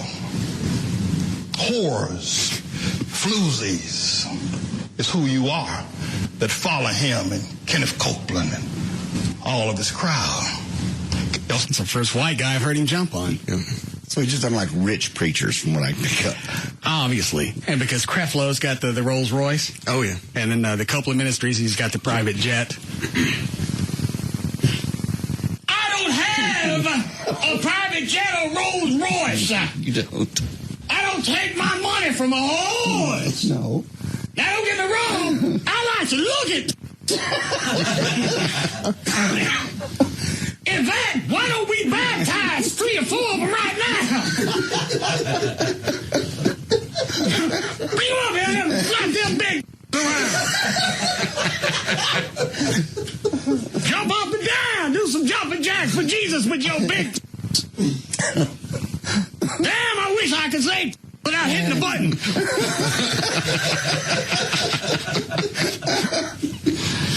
Still standing? I got more. I bet you did. Oh, that was the end of the clip. Oh, see if the other one that Trey sent. Where are you sending it? Because I'm not getting anything from you. To your Verizon. All right. Use the IM next time. Okay. All right. Ready, Dan? Yeah. You need a legal? Yes. No. 507 KLLI. Come on, slacker. I'm surprised I've made it this far without my voice crapping. I am too. You've been yelling for about, 45 minutes. Seems to help. If it's maybe it's drying you out. Are you doing the pineapple juice? Is that helping at all, or I'm doing the pineapple juice, and I've got the cough drops, and I just got rid of the tea. When I looked online, it said hot water, hot tea is going to do nothing but just take all the mucus off your vocal cords, and it makes sense. I guess so, yeah. 'Cause, tea is a diuretic, so I just never heard of it. That's always been a recipe. What is line 1? She's mad at you because you made fun of the Indians. I don't remember what I said. Yes, Logan. Hello, Russ. Yes, ma'am. I normally listen to you, and I'm pretty big on what you say, things the way you treat people. Most of the people that you treat that way, they deserve it. I mean, Indians, we've really suffered way too much. Hold on. What did I say about the Indians? If you don't even remember, you said it less than 5 minutes ago. You made fun of Where are you? Hold on. Well, shut up. Where are you right now? Shut up, my foot. What? Where are you right now? Plano. What's that noise in the background? No clue. Must be on your end. No, it wasn't. Must be on your end. What else is in that room? Why, shut up. What was that? What is that in the background? I have no clue. Is it a... Mr. Martin, my aunt, Wilma Mankiller. What? My aunt used to serve as chief of the Cherokee Nation. I will have you to know. I don't want to know. There's a bird in that room. You think? She don't see it. What? One thing Indians have been mentioned is that I was saying... That's what she was talking about Pastor Manning wanted the white people to come after Thanksgiving so he could steal their land. Yeah. All right. What are you pissed off about? Dane. Yeah. Go ahead. Senator John McCain and his advisors are doing their best to brush aside questions raised about whether he's actually qualified under the Constitution to be president. I knew it. But many legal scholars and government lawyers say it's a serious question with no real clear answer. The problem arises from a phrase in the Constitution setting out who is eligible to be president. Article 2, which also specifies that a person must be at least 35 years old, says no person except a natural-born citizen can be president. Senator McCain is undoubtedly a citizen. He was born on August 29, 1936, in the Panama Canal Zone, and Congress has specifically provided that anyone born there of U.S. parents, as he was, is a citizen. All right, so what's the stink? But they're saying, is John McCain a natural-born citizen? If he's born of U.S. parents, then yeah, he's a natural-born citizen. But and especially if the Panama Canal? Panama Canal Zone, yeah. Canal Zone. That was under U.S. territory, right? I've actually heard that it actually wasn't at that time. It wasn't a U.S. territory at that time. Isn't that what it says at the beginning of the story? Well, I was like a different, must have been a different spot where I saw it, about saying that it may Read or the may beginning not of the have story been. again. Doing their best for side questions, whether you're qualified under the Constitution to be president. Scholars get a serious question with no clear answer. Natural-born citizen can be... He was born Panama Canal Zone, and Congress has specifically provided anyone born there of U.S. parents, as he was, is a citizen. Okay. It's under some type of U.S. rule. Yeah, it was under our until Carter? Carter gave it up, and then I think we finally pulled everyone out in the 90s. Okay. Why is that even coming up? Because it's a state that they can raise. It's not going to hold up as far as the constitutionality of it goes. Okay, he was born in Panama. Fine. Why is that a stink now? Yeah, I was going to say, they're just staying up nights trying to figure ways to make this a mess. What does the very end of the story say, Dan? You obviously brought it up for a reason. It's got to have some kicker at the end. Well, many legal scholars say that Canal Zone was never sovereign U.S. territory. In a February 1978 speech to the nation on the Panama Canal Treaty, President Carter said, "We have never had sovereignty over it. We have only had the right to use it." The U.S. Supreme Court and previous American presidents have repeatedly acknowledged the sovereignty of Panama over the Canal Zone. It's not clear either who would have had the legal right to sue if McCain were elected president and found that he was indeed not a natural-born citizen. One expert on the federal procedure said any taxpayer aggrieved by an action of a President McCain would have standing to challenge his qualifications. But they're not going to go back and overturn this, especially after a general election. No. so reaching for straws. Yeah, I mean, that's even if, say someone was born overseas on prematurely, that doesn't make them... Still had U.S. parents, though. Exactly. Okay, go ahead. Okay. Well, Barack Obama sought a knockout against rival Hillary Rodham Clinton as voting began today in crucial contests in Texas and Ohio, where the former First Lady desperately needs a win to salvage her once powerful candidacy for the Democratic presidential nomination. Both expressed confidence in their chances, but their campaign teams also acknowledged that split decisions and close votes could prolong the battle for at least another month or even more. Obama began the day at the Houston Livestock Show and Rodeo, where he shook hands with people at a Future Farmers of America exhibit, posed for pictures, and even climbed onto a tractor. Polls show... How they pose with a bunch of great big... being the pimp that he is! Give away free T-shirts, say Obama across the front! 54 double D! I can't see your pants! Without thinking about Obama no more. Done up my face like.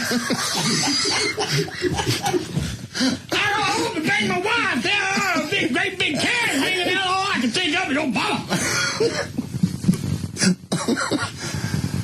How am I going to blow a load thinking about Obama? I don't want to know about this. You and your load.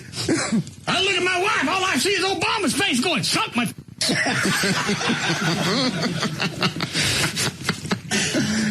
Polls show tight races in both Texas and Ohio. The Obama campaign saw Texas as their best opportunity, while the Clinton campaign saw Ohio as theirs. Texas offers 228 delegates, Ohio 164. And you asked, yes, there are odds on... Oh, good. What, who's favored? Obama is a 215 favorite in the Lone Star State, meaning you bet $215 to win 100. Or if you want to bet on Hillary, you bet 100 to win 215. You get it? No. Obama's favored. All right. What's the, is there an over-under? No. It's a money line deal. Gavin, what are you waving your arms about? Yeah, Russ, it's illegal to vote on elections, especially on the air. I don't think it's illegal. To bet on elections? Why would it be illegal? Why is it illegal? I believe there's some election laws that have to do with that. Well, what if we're not betting with money?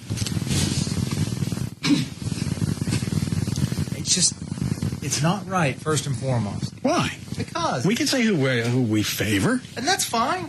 I have no problem with that. I favor Obama. Okay. For $250. No. We're not going to take odds, and we're not going to bet. Is KLLI doing coverage tonight? Yeah, we'll have full coverage beginning at 7 up till midnight. Who's going to do it?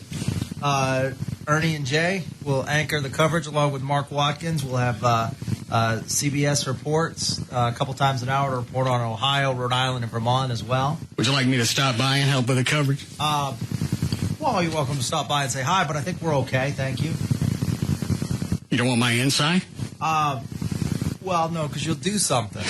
It's just offering to be a team player and help you out on a very, very busy night. This is what, it's one of the few times that Texas really is going to be a pivotal state as far as the Democratic primaries.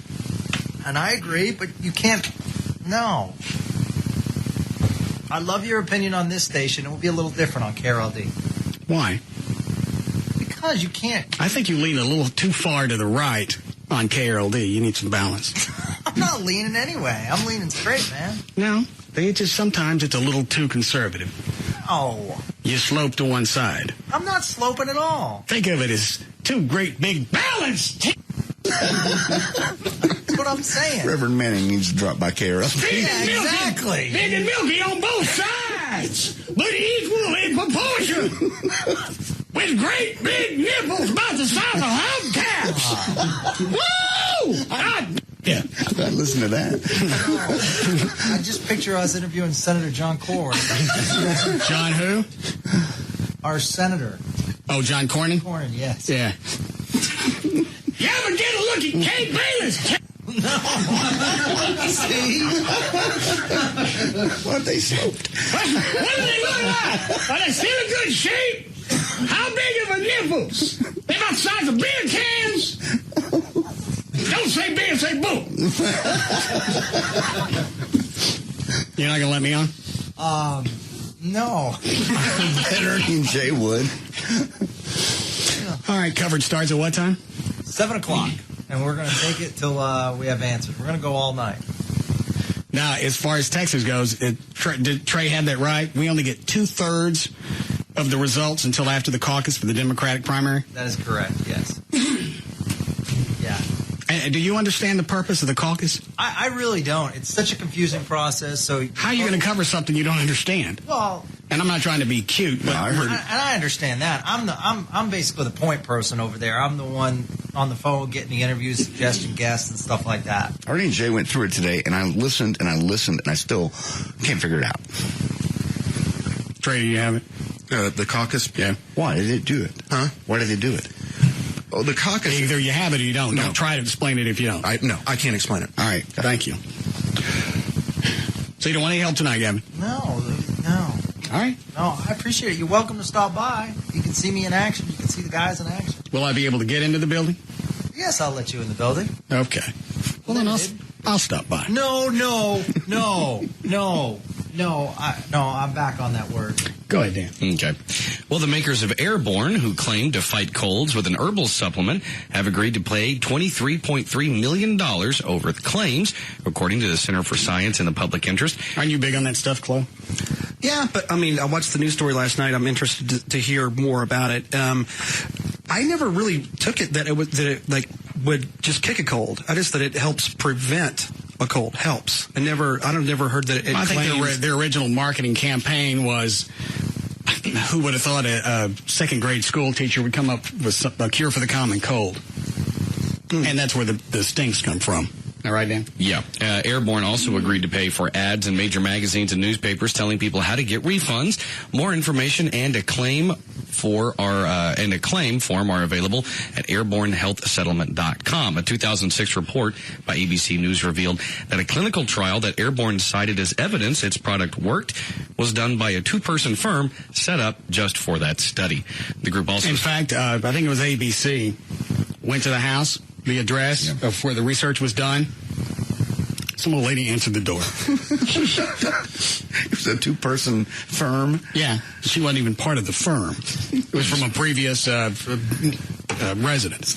They just set up some results and touted it, and people bought it. If she was on Oprah, that's when it really took off. Oprah got behind it. The group also says Airborne mostly includes common vitamins from multivitamins, according to the CDC. Read that on the label. I mean, you read the label; it's just vitamins and minerals. Yeah, but most people don't know a whole lot about those. And then you think, well, if you take all these in a certain blend with whatever, and then maybe you put it's it in Alka-Seltzer form, with the bubbling and the effervescence, then all of a sudden it's gonna go through your system a lot quicker. I'm sure that's what the supposition was. Yeah, and there's no credible evidence that what's in Airborne can prevent colds or protect you from a germy environment. This according to the CSPI senior nutritionist David Shart. Airborne is basically an overpriced, run-of-the-mill vitamin pill that's been cleverly but deceptively marketed. The company denies that it did anything wrong or illegal. The Marines on Monday responded to a video clip on... You know what? Skip that story. I couldn't even watch it. It was one of the Marine throwing the puppy? Yeah. Did anybody watch the video? I did once. And did he? Yes. The only glimmer of hope that I am hanging on to with this is that some people are calling it into question by thinking maybe it's just a prank and they're extenuating circumstances that it just wasn't real. You're going to have to go and read the story. Go ahead. The Marines on Monday responded to a video clip on YouTube showing what appears to be a KLLI-based Marine throwing a puppy while in Iraq. The video shows two Marines talking as one holds a puppy by the back of the neck before throwing the dog over what appears to be a cliff. There's the sound of... I'm not reading that. Leadership at Marine Corps Base Hawaii at KLLI said they are investigating the case and that they do not tolerate such behavior.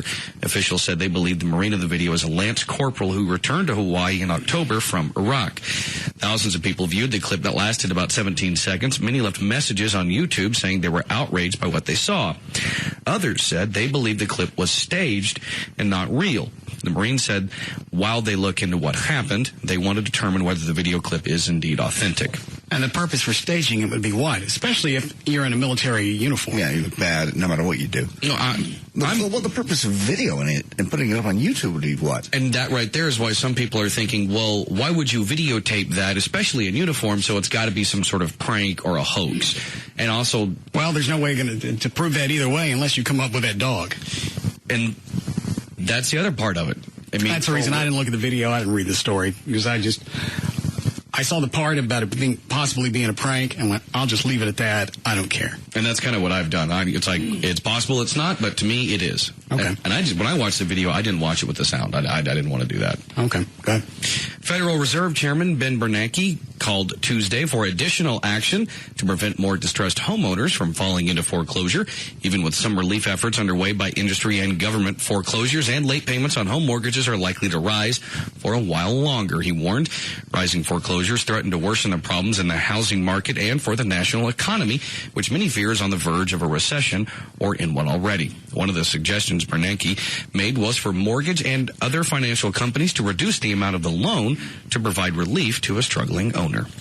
All right, Trey, I just got the link that you sent. Something about, is it Jesse Jackson? Oh, yeah. What's this guy's name again? Manning.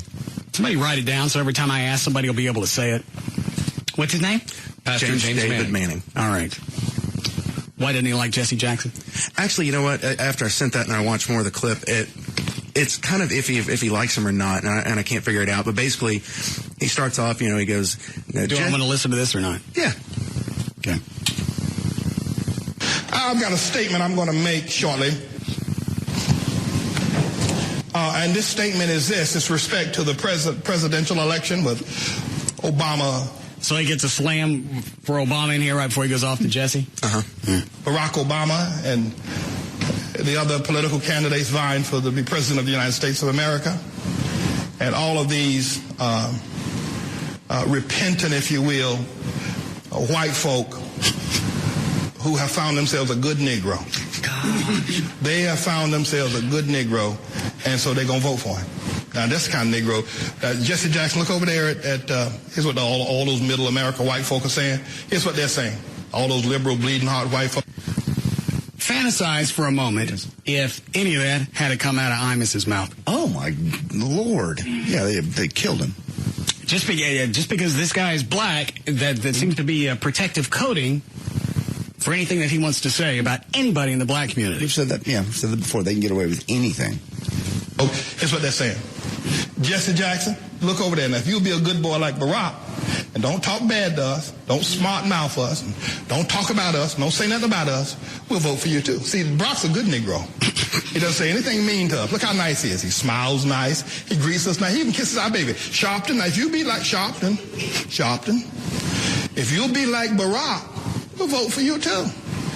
And tell all them Negroes out there, y'all be like this. This is a good Negro here. Look at this. This is a good Negro.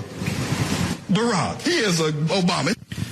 That's beyond anything racist that ever came out of Imus's mouth. So awkward to listen to, even if it's coming out of a black guy's mouth. It's really unbelievable that this isn't a bigger story. And again, Reverend Manning? Yes. The biggest reason he's got a hard-on for Barack is because his mom is white? Yes. And that's it. So far, he hasn't come up with any reason why he doesn't like his platform, anything that he's done in the past, anything to do with his political career.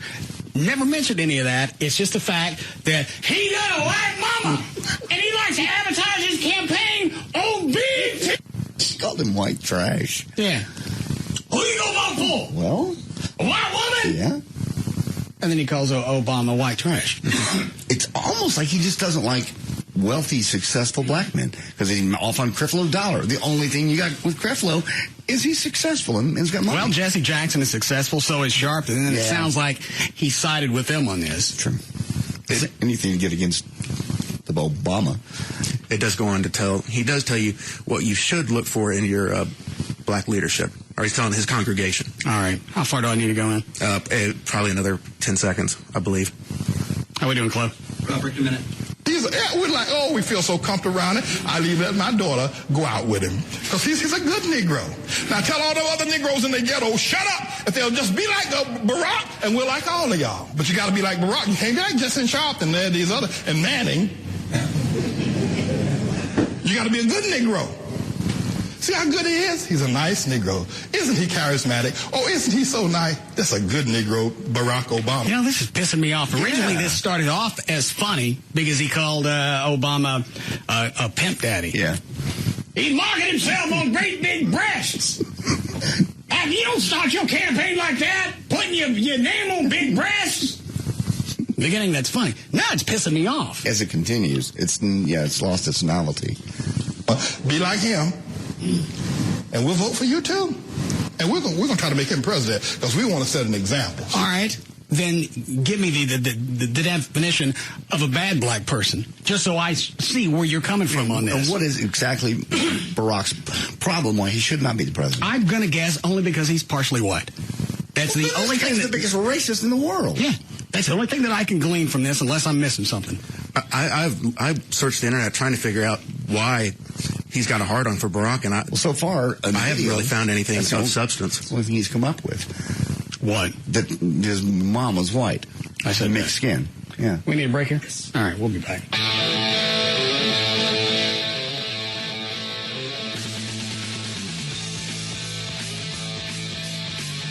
We'll be back to the Russ Martin Show.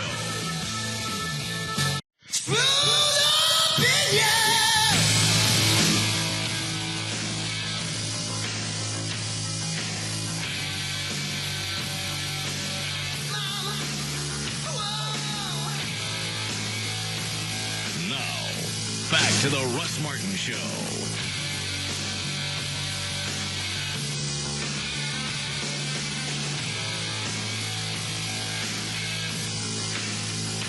Is it anybody else other than Sharper Image? The story that because I don't know how you go back. You sell gift cards. You take the cash in. Just because a product's not going out the door doesn't mean you don't have to honor those gift cards. Right, and right now, Sharper Image is the latest company to declare bankruptcy, and so all those. Does it actually say that they're declaring bankruptcy? Yeah, I think they did. The thing was January, if I remember correctly. What's it say in the story? It says the Sharper Image gift card you got for Christmas right now it is worthless, and other gift cards in your wallet could lose their value too. As more retailers file for bankruptcy or go out of business, more than $75 million in gift cards are at risk of becoming worthless pieces of plastic this year. Sharper Image announced late last month, so I guess February, it was suspending the acceptance of gift cards, at least temporarily. It urged shoppers to check the company website later this month for an update that's typical of businesses that reorganize under Chapter 11 bankruptcy. How are you going to explain that to somebody that walks in with a gift card? I got this for Christmas. I want to redeem it. We're not going to accept that. It's like it says here, which treats gift cards as a loan to the company, not as cash. Why would I loan Sharper Image anything? I am with you. This is their way of spinning this to make it all look bad. And they also say, temporarily, we're not accepting them. Well, they say while they reorganize. At least temporarily, but the gamble is still there. If I got if I gave someone $100 gift card to Sharper Image, it's possible I may just be out the $100 and just wrote a check to Sharper Image and not get anything in return. Well, I think one reason the gift cards are so big is a lot of times some of them have expiration dates. Mm-hmm. They're just not in perpetuity. Yes. People lose them. A lot of them do, yeah. They forget they have them. So that's 100% markup. Absolutely. And it's great business for them because I can't remember what the story was, but it was right around the holidays, and they were talking about, and it was the first time I heard about retailers seeing the cards as a loan, not as cash. I never heard of that. You sell me the card. It doesn't matter what that card is worth. If I give you $300 for it, that card's worth $300. And I'm not spiffing you a loan to get you past payday. It's an accounting issue. What? It's got to be an accounting issue because it is a problem. You just took in this money, but you didn't.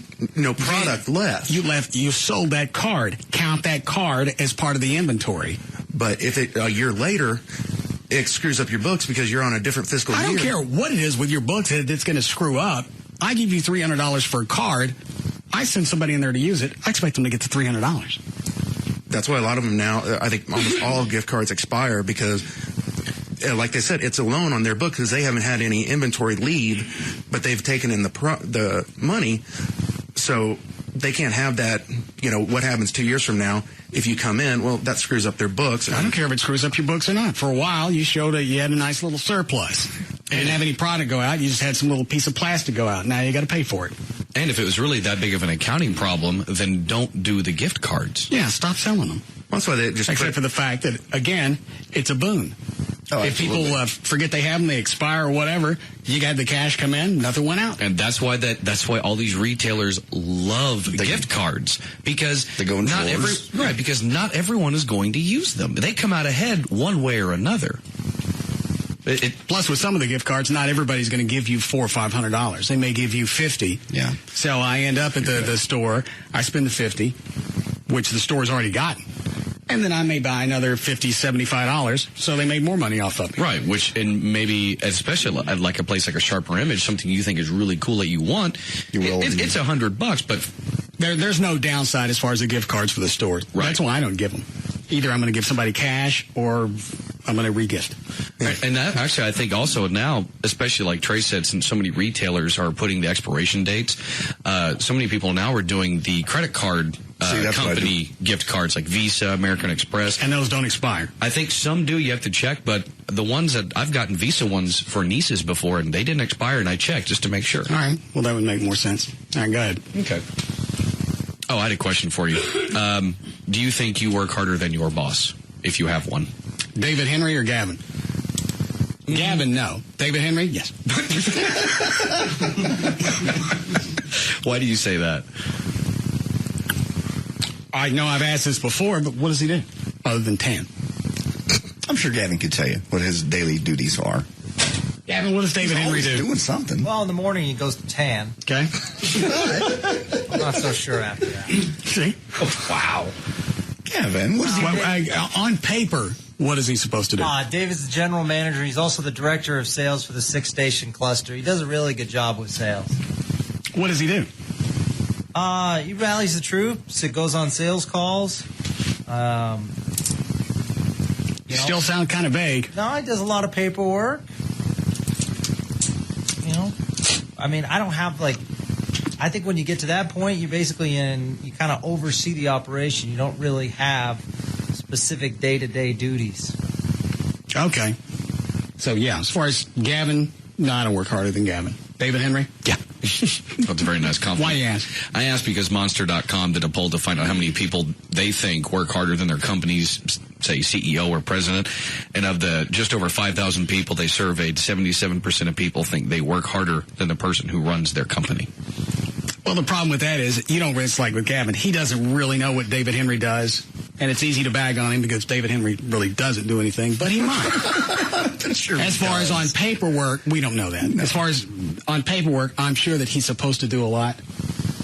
And most people don't really know what the job entails. So he could really work harder than us, or he not. But we don't know. We do know he tans. My point is, people don't really know what other people's jobs are unless they do it. And that makes sense. Most people don't know what the CEO does. No. The only CEO I ever watched that tired me out was Herb Kelleher at Southwest. He was exhausting. Well, he was a big PR guy as well. Huge. And I've always wondered that myself, especially when you hear about the big CEOs getting their big settlements when they're so-called fired and they walk away with $8 billion and whatever.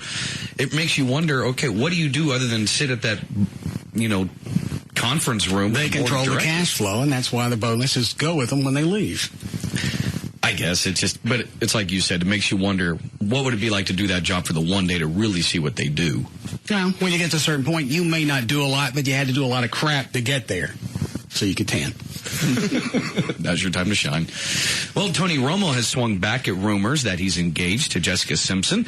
Dallas Cowboys quarterback told People magazine that it's just rumors. The romance between Romo and Simpson, of course, first became public around Thanksgiving last year when the pop star invited Tony to her family's Texas home for the holiday. And, of course, they attracted a host of attention not long after when she appeared at one of Romo's worst games, cheering him on in a pink jersey bearing his name.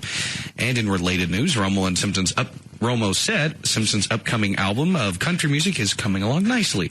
He said she's working hard. She's doing a great job, and I'm really excited about the way it sounds. A 13-year-old North Carolina girl found dead in her closet over the weekend died in what investigators called the choking game. On Thursday, Sheriff Robert Holland... I guess she won.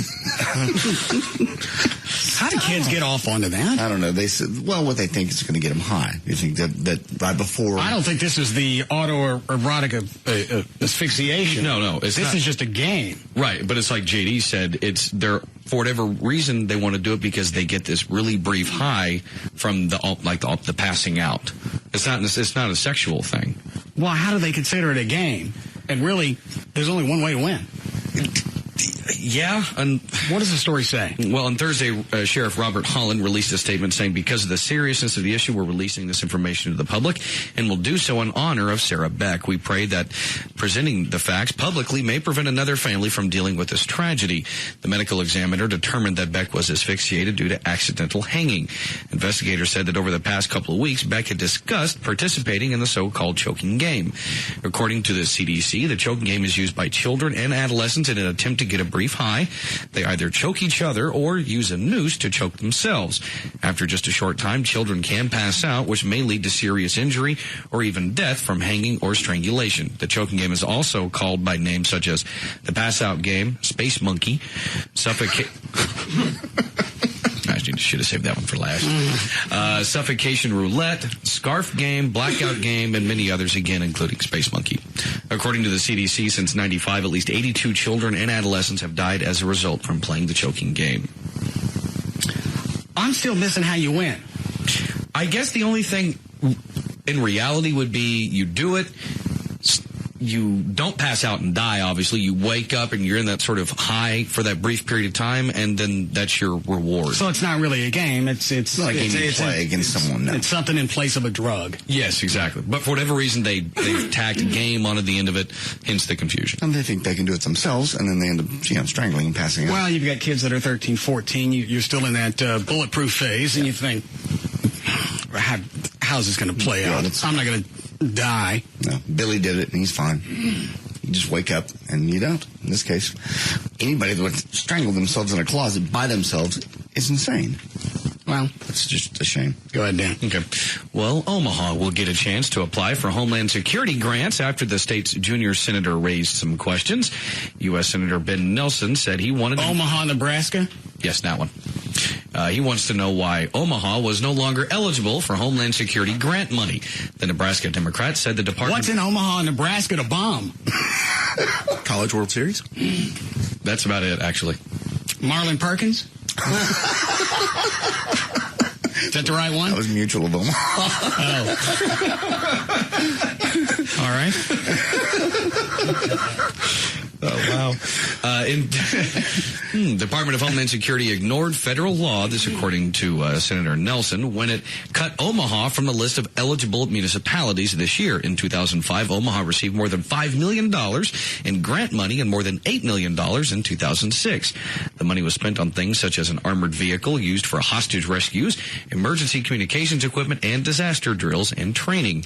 On Tuesday, Nelson announced that the DHS has agreed to revise its process for determining eligibility for Urban Area Security Initiative grants to bring it in line with federal law. Wouldn't they need things like that in a more densely populated urban area? Yeah. But this is the problem with Homeland Security and the way they appropriate the money. There are towns like Omaha. They did a story about one in Wyoming, little town, like 5,000 people. They have hazmat suits. They're ready for a nuclear bomb when New York, L.A., they're struggling, just to get equipment and get their, all their CB radios on the same frequency so they don't have a 9/11 deal where they can't talk to each other. And I have no idea what kind of security surrounds Comanche Peak, Lindrose, where the power plant is. That would be a prime target in Texas. Oh, absolutely. How much money we get for that? I'm sure not enough. But now Omaha wants to have it so they can protect the Marlin Perkins. The backstory of that. The only thing that's happened in Omaha that they could name was they had that mall shooting, 4 or 5 months ago. Okay. And the spokesman I don't think Homeland Security really covers something like that. That's more of a local. Yeah. Well, but they're saying, if we had more money, we could train for, events like that more. And it's like, what does that have to do with Homeland Security? Yeah, Homeland Security, you think more of terroristic type events. Mm-hmm. So you just apply for this money and they go, yeah. It's a complicated form you have to fill out and list why, and then they calculate what your chances are of doing. Cover New York and L.A. first. Well, it's like I said, more densely populated urban areas, also areas that actually have security risk, like a nuclear power plant. Exactly. See, you got politicians where when they run, he's going to go, look what I did. I got you, more money. How great am I? Look how safe Omaha is. Long live Marlin Perkins. All right, Dan, go ahead. Well, this from Lawrence, Massachusetts. A growing number of criminals are cutting off their fingertips to conceal their identity. Law officials said they recently had a case in which a man tried unsuccessfully to hide his identity by removing his fingerprints.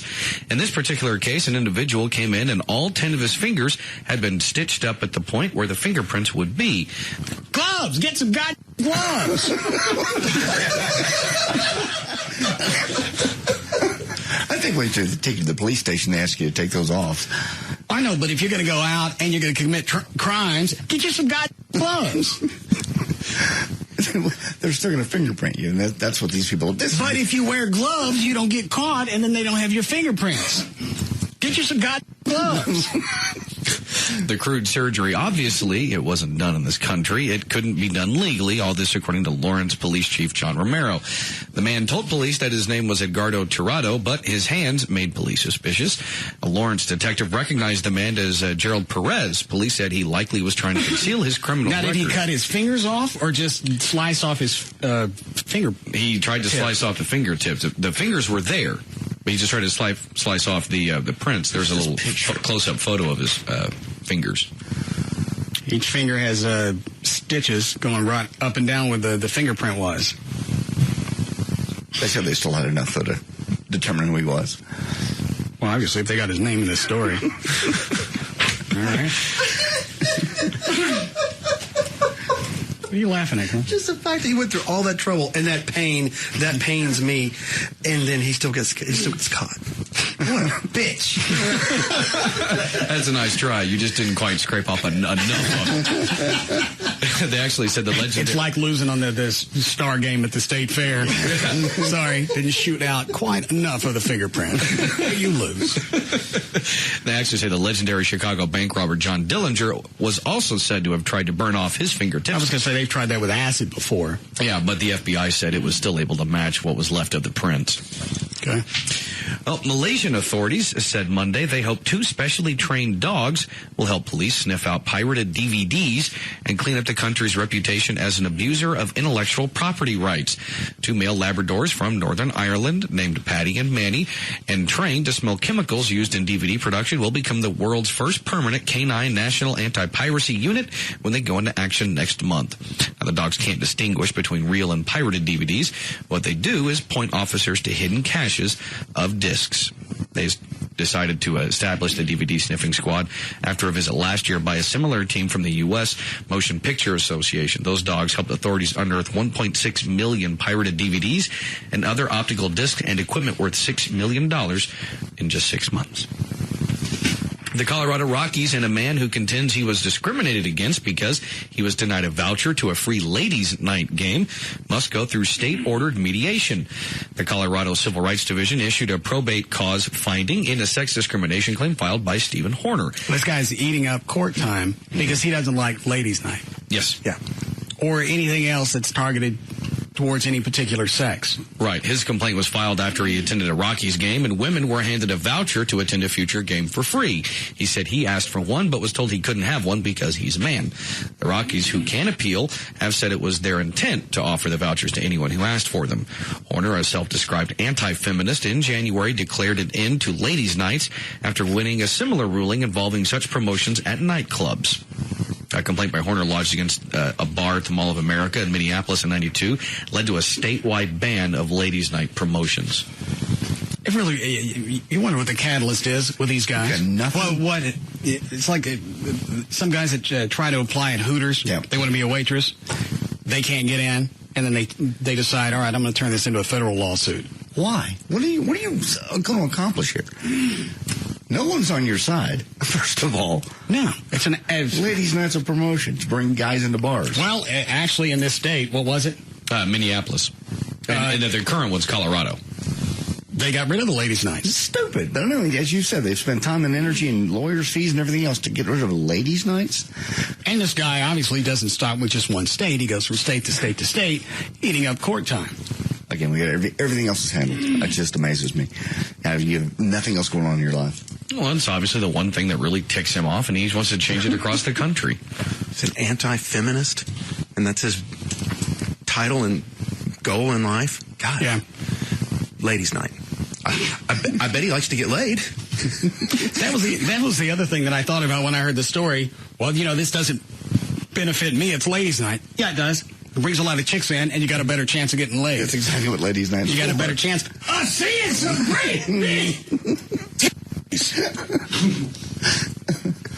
It looked like an Obama ad. Have we run all the audio from that Reverend? The Reverend Manning? No, I think Trey sent me 10, 12 clips. I still like the first one. Yeah. Where he goes off on Obama, doesn't really say why he doesn't like him. I listened to an interview. Obama is a Mac Daddy. Stop. Do what? You listen to what? I listened to an interview with him on Fox News Radio, and that really is...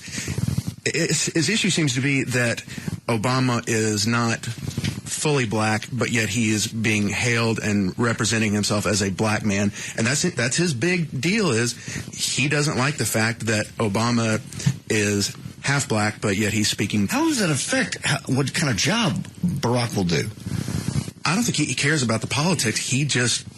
That he's being sold as a black man. It's the fact that Obama looks black, but he's not 100%. Again, I go back, this guy's the biggest racist I've ever heard in my life. Oh, yeah. If you took the exact same context, gave it to Don Imus, and let him go off on this rant, Imus would still be on fire. Yeah.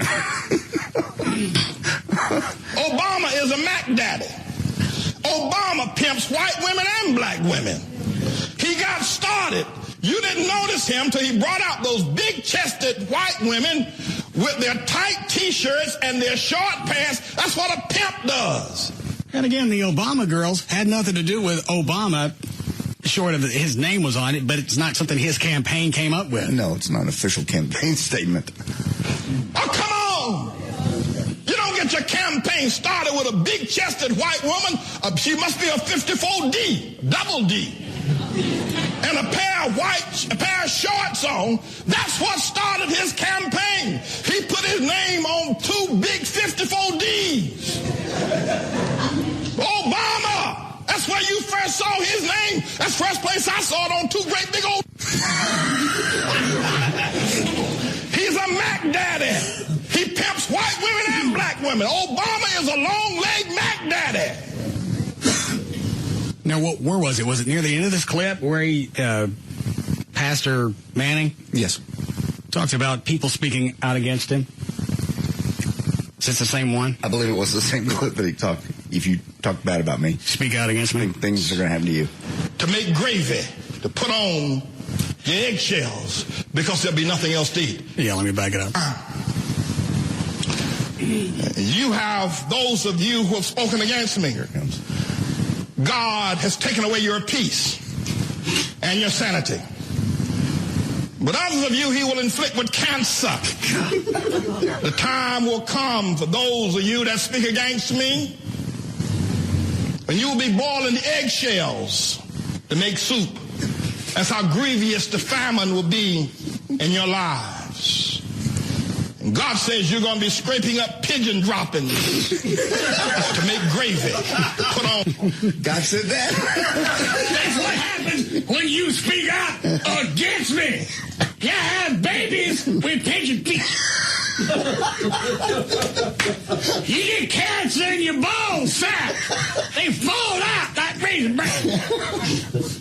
Just speaking out against you, close. That's what happens. God don't want you speaking out against me. Speak out against me and see if you don't have some club-footed midget come out your wife's womb.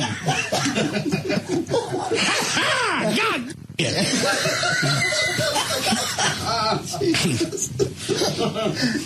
We need a break. All right.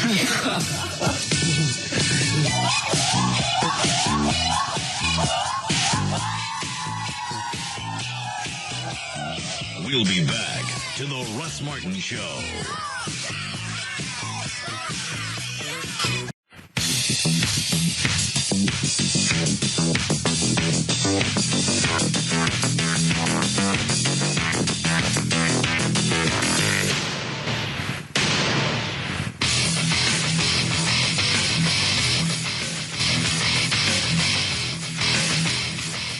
Now, back to the Russ Martin Show.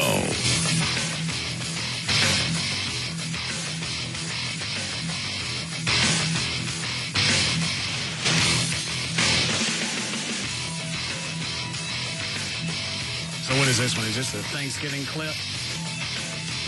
I don't know which one you have. It's the last one you sent me. No dew, no rain. I believe. Why don't you just say yes and take a gamble that you sent me the right one? Yes. Good going. I want to invite you to come to this church the day after Thanksgiving. I don't understand the no dew, nor rain. Do you? That's like a theme. I think he wrote a book, and that's a theme he has. It's like a teaching lesson ongoing. What was the name of Pastor Manning's book? Yeah. Speaking Good Words. The reason why I want to do that, Friday after Thanksgiving, I want you to come in. We're going to have another Thanksgiving leftover dinner. And the reason why I want to do that, because remember, white folk, remember when y'all came here to America, you called a Thanksgiving dinner with the Indians, and then you ate their food and then took their land. Well, I want to do a reverse with y'all, white folk. And I want to do a reverse with y'all. I want to invite y'all to come on over here. Come on over here. Let's have a Thanksgiving dinner, and we're going to take the land back from you. That's what we're going to do, because you're not taking it. You're not taking anything from us. You're not taking a stick, not a block, not an address. You're not taking anything from us. And that's what I don't get. What is it they're supposedly losing at the church? I don't think it's actually the church. I think it's the area where their neighborhood is out around the church. There's been a lot of money come into Harlem, and it's been kind of, they're renovating it, and more white people are moving in there, and I think he's pissed off about that. Well, part of that reason was because Clinton based his office, or Hillary did. No, Bill. Okay. In Harlem. And they were ecstatic about it at that point. I still think then most all of a sudden you got white people coming in the neighborhood, and here it goes! Nothing but a bunch of big white running around. Saying Obama. Serve notice on it. Come on over here. Come on. Let's sit down and eat some cornbread and some pheasant together, and then I'm going to send you back to wherever you come from. Without your TV set.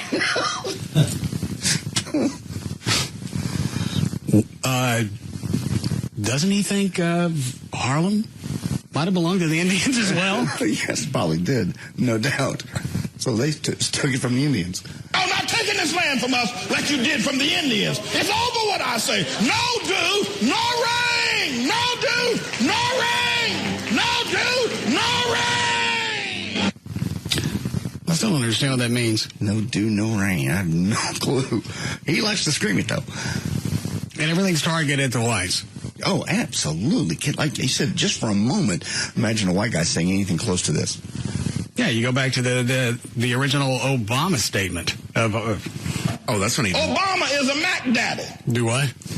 There's another clip where he says, Obama's father was obviously an emissary of Satan who went and impregnated a white trash woman. And as a result, he calls Obama white trash. Uh-huh. You're right. You flip that around and you have those words come out of a white man's head, and Sharpton would have exploded. No. CNN would be all over this. But because I watched one of the clips during the break, it's all part of, if you got a problem with what I'm saying, or what God has me say, that's what he's using as a shield. These are God's words. Coming right out of my mouth. You can't chastise me just because I'm the messenger. I'm surprised nobody's gotten on him about this. Yes, you can. Yes, you can. I think it's probably fear because he is black. It'd be any media outlet that would try to bring attention to it. They'd be afraid of negative repercussions coming from it. Now, I will say this: he doesn't like a lot of the black leadership either. I mean, it's an interesting forum he has, but who does he like? I don't know. You'd have to watch all these different clips to figure out who he. Obviously, he likes Sharpton. Maybe he likes Jesse Jackson, but that's all I've gotten out of this so far. What's his website? Atlaw.org. That ATLAH. Is that where we're getting all these clips, or are they just on YouTube? All the clips you're getting that Trey's finding are on YouTube. Okay. He does have some on his website, but these are easier to navigate because you can get an idea of what they're about beforehand. Obama pimps white women and black women. He got started. You didn't notice him till he brought out those big-chested white women. If I was Obama, I'd sue him just based on this. Yes. I didn't have anything to do with the Obama girls. In fact, obviously, they came along after Obama was established, or nobody would know what an Obama girl was. Exactly. He's putting everything out of proportion. Well, it's also out of the timeline. Yeah. And I just wonder... What? I was going to say, I wonder if Obama's even aware of this guy. How could you not? Because on one hand, I could see if they were aware, he and his campaign would say, don't even make a comment on it. Don't give the guy any sort of credibility, so just ignore it. But on the other hand, the things that he's saying, if he called my mom white trash, I'd be up and down his ass in his church. Yeah, you're right. White T-shirts and their short pants, that's what a pimp does. Oh, come on. You don't get your campaign started with a big-chested white woman. She must be a 54D, double D. And a pair of shorts on. And he also doesn't like, who is it, Creflo? He doesn't like Creflo. He doesn't like T.D. Jakes. He doesn't like Billy Graham. Calls them the sugar daddies and pimps of religion. He's out there. I mean, he really don't like anyone religious, but... It doesn't sound like he likes anybody that's successful and religious, like Creflo Dollar. He's got a successful ministry, but he also has a Rolls Royce. Well, I can see where people might have an issue with Creflo. Why? He's got multi-million-dollar house in Atlanta, multi-million-dollar place in New York. I believe he also has his own money. He claims he does. All right. But there's a lot of questions about that. Well, you don't know that. And the Rolls Royce, first of all, ain't new, and it was also given to him. What about the second one? I didn't realize he had it. But that seems to be Pastor Manning's biggest issue, especially with Creflo and the Copeland Ministries, is they got stuff that Pastor Manning don't. I ain't got no big-breasted woman here in my church. No. Look at them. They all flat as a board. You don't start your campaign with the big old 54 double D. There ain't no big in my church. Just a bunch of big fat bitches. I spread my message other ways on their big asses.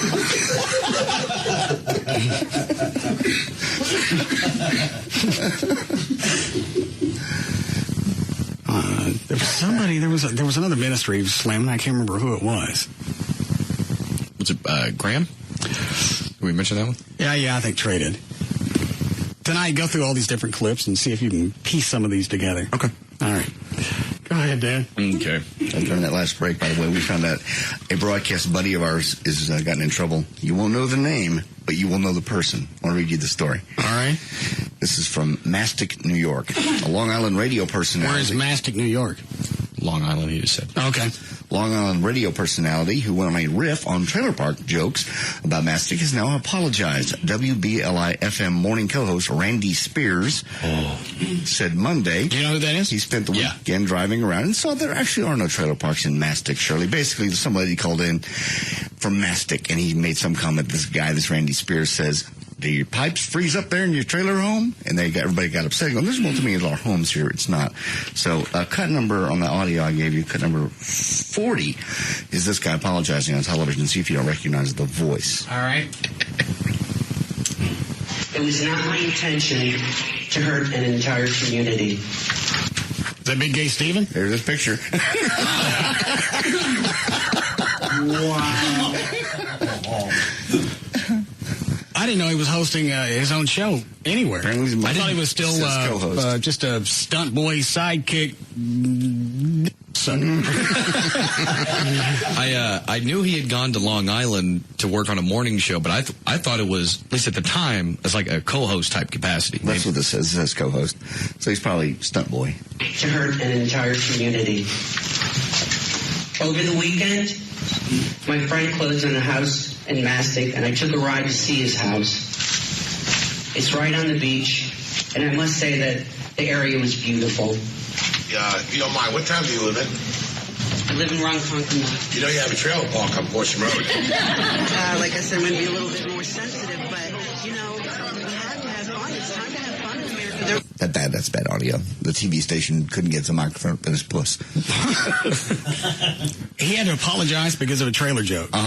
Apologize, and they suspended him for a week before he could come back and apologize. Because he made that one comment about pipes freezing up in the trailer house. Right. Some lady called in from Maston, and he said, apparently, do your pipes freeze there in the trailer house? And that got everybody upset. A week? A week. And he said it took him a week because he had to get his thoughts together. That sounds like another hose. He got a week off because he had vacation time coming up. And, well, look at the publicity they got out of it. I just couldn't believe when I saw it. Big Gay has... Do we still have any contact information for Steven? You know, last time I checked, I think I may still have his cell phone number because a few months ago, every so often, I'll get a random phone call from him, but it's just one of those, like, pressed a button in his phone book or something. Oh. Chloe, did you have it? No, I don't know. Okay. Yeah, see if you can get a hold of him. Okay. Because there's something missing out of this story. You don't get popped for an entire week just because you ask somebody if their pipes freeze up. No. Not even in Long Island. But I just couldn't believe it was him. Did that make the national news, or you just happened to find that? Somebody sent me the link, actually. Okay. How we doing, Chloe? Breaking 3. Good, Dan. Okay. Well, Green Bay Packers quarterback Brett Favre has decided to finally retire from the NFL after 17 seasons. Favre's agent, Buzz Cook, said the 38-year-old quarterback told him of his decision on Monday night. Favre apparently informed the Packers of his decision within the last few days, but a timetable to officially make the announcement had not been decided upon. The 38-year-old Favre, three-time NFL MVP and one of the NFL's grittiest players, has made his annual flirtation with retirement a winter tradition in Wisconsin. But he is retiring after 17 years. Certainly will be a void in my Sundays. He's a great player. I was actually thinking about that today. There will be a bit of a void on Sundays, at least as far as watching. I don't even know who Brett Favre plays for. The Green Bay Packers. All right. I'm just saying, to a sports fan, I basically grew up watching his entire career. It's just been 17 years of him. It was very entertaining. He's one of the most fun NFL players to watch, good or bad. I don't know that I've ever seen him play. He was around playing against the Cowboys in the Super Bowl days in the 90s. I never paid attention to that. He can never play another day in his life. I'm not going to notice. It's not going to affect me. The only thing cool about him is, in this day and age where everyone's kind of a candy ass, I think he started something like 160 consecutive games. I mean, it's actually 200 something. Oh, okay. That's pretty impressive. Meaning what? Meaning he's tough, and, you know, even when he was hurt, he still played. He would still go out and play. Yeah. Kind of like Staubach. Yes. Okay. All right. Well, then I'll find some other way to fill a void. There's always NASCAR. Yeah.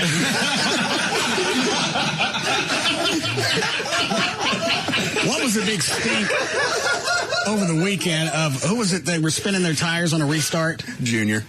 I think Gavin was that. Gavin, were you the one that was having a piss fit? Yeah. Why was that a big deal? Junior Samples? Who was it? Bill Junior. Bill Junior, because he's, you know, it looked like he had a car that could win, and on a restart, he's right behind the leader, and he did something called spinning the tires, which made him slow down considerably, which ultimately caused an accident. And why were you having a fit about it? I want him to win. I was quite pissed, too. Oh, I'm still missing it. You're mad because he burned off? Well, no, actually, what he did, he didn't clean his tires off before the restart enough. So when he's going up through the gears, they spun and back, which slowed him down, which then caused Matt Kenseth and Jeff Gordon to go around him for position. He's in second place at this point. And then he finally gets up to speed. And then so Junior lost? He came in second, but yeah. Second. I want him to win. It's good for the sport. You get any of this? No. Okay. Well, it's two voids. I'm sorry. How are we doing, Cliff? Breaking about a minute. All right. Well, just go ahead and load it up here. You ready? All right. We'll be back. I have to feel my Sundays with me. We'll be back to the Russ Martin Show.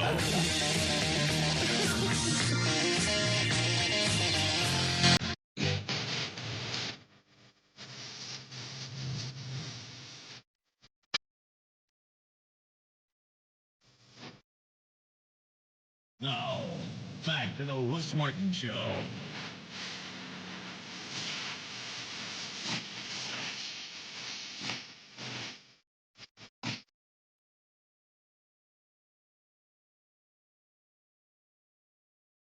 It's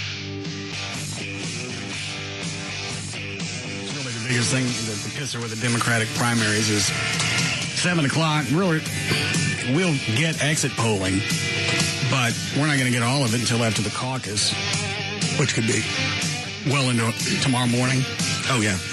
And here's the even funnier thing is even if it splits and it looks like Hillary has to should get out of the race, we're now going back to Florida. Florida did their primary early. So did they blow that one? The Democratic Party took away all their delegates. So now... Oh, okay. As a penalty because Florida had their primary too early. Right. Got it. Now they're going back and go, well, we want our delegates to count, and Hillary will carry Florida. And the Republican governor there goes, I don't mind. Let them do it. So they may have a new primary over there, which is going to totally drag this thing on, even if it looks like Barack will carry Texas and Ohio. Then they're going to go back to Florida. Yeah. Dandy. Okay. What else you got in the news, Dan? Oh, man. Sorry, all that stuff just really spins me. Sobbing into her hands, John Ritter's widow gave jurors in a wrongful death trial a minute-by-minute account of events leading up to the actor's death in 2003. I read this story today, and I don't know why it's disturbing, unless I can see it happening to me. You dying? And well, you go to the hospital, and they tell him, I think he goes with just chest pains. Yeah. They said, okay, you're going to have this procedure done now. And he said, I want a second opinion. They said, you're in the middle of a heart attack. You don't have time for a second opinion. His wife leans down and says, look, they know what they're doing. Just go do this. Yeah. And then they go kill him. Yeah, Amy Yazbek sometimes could barely speak through her tears as she recounted the last hours in which she was summoned to a hospital and told her husband was having a heart attack and needed an angiogram. She said that Ritter, who was in a hospital bed, was scared and asked Dr. Joseph Lee, one of the two defendants in the lawsuit, if he could get a second opinion before he agreed to the procedure. Dr. Lee said, no, there's no time. You're in the middle of a heart attack, like Russ just mentioned. That's what Yazbek testified. She said Lee asked Ritter to sign a consent form and read him its details. Asked by her lawyer, Moses Leibovitz, what happened next, Yazbek broke into gasping sobs. I leaned down to John's ear and said, I know you're scared, but you have to be brave and do this because these guys know what they're doing. And he was brave for all the time I saw him, she said. Yazbek said that Ritter was wheeled down a hall in a gurney. He used sign language to say, I love you. She said she mouthed the same words back. He went around the corner, and that's the last time I saw him. This is really the first time I've heard any the details of when he checked into the hospital. Yeah, for whatever reason, when this first happened, in 2003, everyone was obviously shocked, but we never heard any of what happened at the hospital other than what the exact problem was after the fact. They could have been sitting on it only because of the pending litigation. So now you have the court transcripts, and you get the rest of the story. Yeah, and the doctors, of course, deny any wrongdoing. The radiologist has testified the aorta was normal in the scan, but Ritter had coronary artery disease at a relatively young age. This was a scan he had 2 years prior. Yeah. So the doctors really didn't do anything wrong. They, could they have done something different? They thought they were doing the right thing at the right time for the right person. I mean, you make that decision in a split second. I think part of the lawsuit is based on a full body scan he had 2 years before where they didn't see any problems with his heart. Okay. Right. Yeah, Ritter, to go back as far as the events of the day, he fell ill earlier in the day while working on his sitcom 8 Simple Rules for Dating My Teenage Daughter and died of a torn aorta at Providence St. Joseph Medical Center in Burbank. And, of course, his family is suing Lee and a radiologist, Dr. Matthew Lotish, who did the body scan on Ritter 2 years earlier, and that total sum they're suing is for $67 million, which includes lost salary and everything for what would have come. Got it. All right, go ahead. Well, the National Sleep Foundation has released a survey which found that 65% of Americans have some sort of sleeping problem, and even if they don't, they're probably still not getting enough sleep. According to the study, the average American goes to bed at 10:53 p.m. and gets up at 5:35 a.m. And since we're walking around tired almost all the time, it's no surprise that 29% of Americans have fallen asleep at work in just the past month. In the past year, 36% of Americans have fallen asleep while driving, and 20% of Americans have lost all interest in sex just simply because they're too tired. What? What's the eyes for? I don't know. Trey's smiling at something. What are you smiling? What are you laughing at? Oh, I'm just smiling. About what? The story and all the things JD has gone through with his sleep and everything else. It's funny. Okay. It's funny to you. It's not funny, but you had to be pushed to do anything to get yourself help. Yeah, especially with the sleep apnea machine. The CPAP. I got to be honest, I did not really think that was going to work. I thought it was a lot of work for nothing. And look how long that you went without sleep, and then it was transcending into your work day. You're right. Dead wrong. I really didn't think that machine on your face, didn't think I could stand it. And on top of everything else, I didn't really believe it works. But they do. I mean, I was wrong. Now you're still going to have the surgery? Still looking into it. I'm going to see what happens with Larry North, because he was in that Channel 5 story they did about the film. Larry already had it done. He did. I want to see how he turns out, if he thinks it was worth it, and he's improving. But the research I've done on the internet about the pillow procedure says it does work. And they just go in and they take that flappy part at the top of your mouth and just tighten it up. Tighten it up. That's it. Long story short, in 15 minutes. So. Okay. Haven't you fallen asleep at work before? Who? You, Russ. Yes. Okay, I was trying to remember if that was you or JD. Was it during a shift or? Yeah. I was just trying to remember. It wasn't long. Yes, it was. It wasn't that long. How long were you asleep? 22 minutes. And it wasn't just one radio station. You were on a network. Jesus. I was sleeping.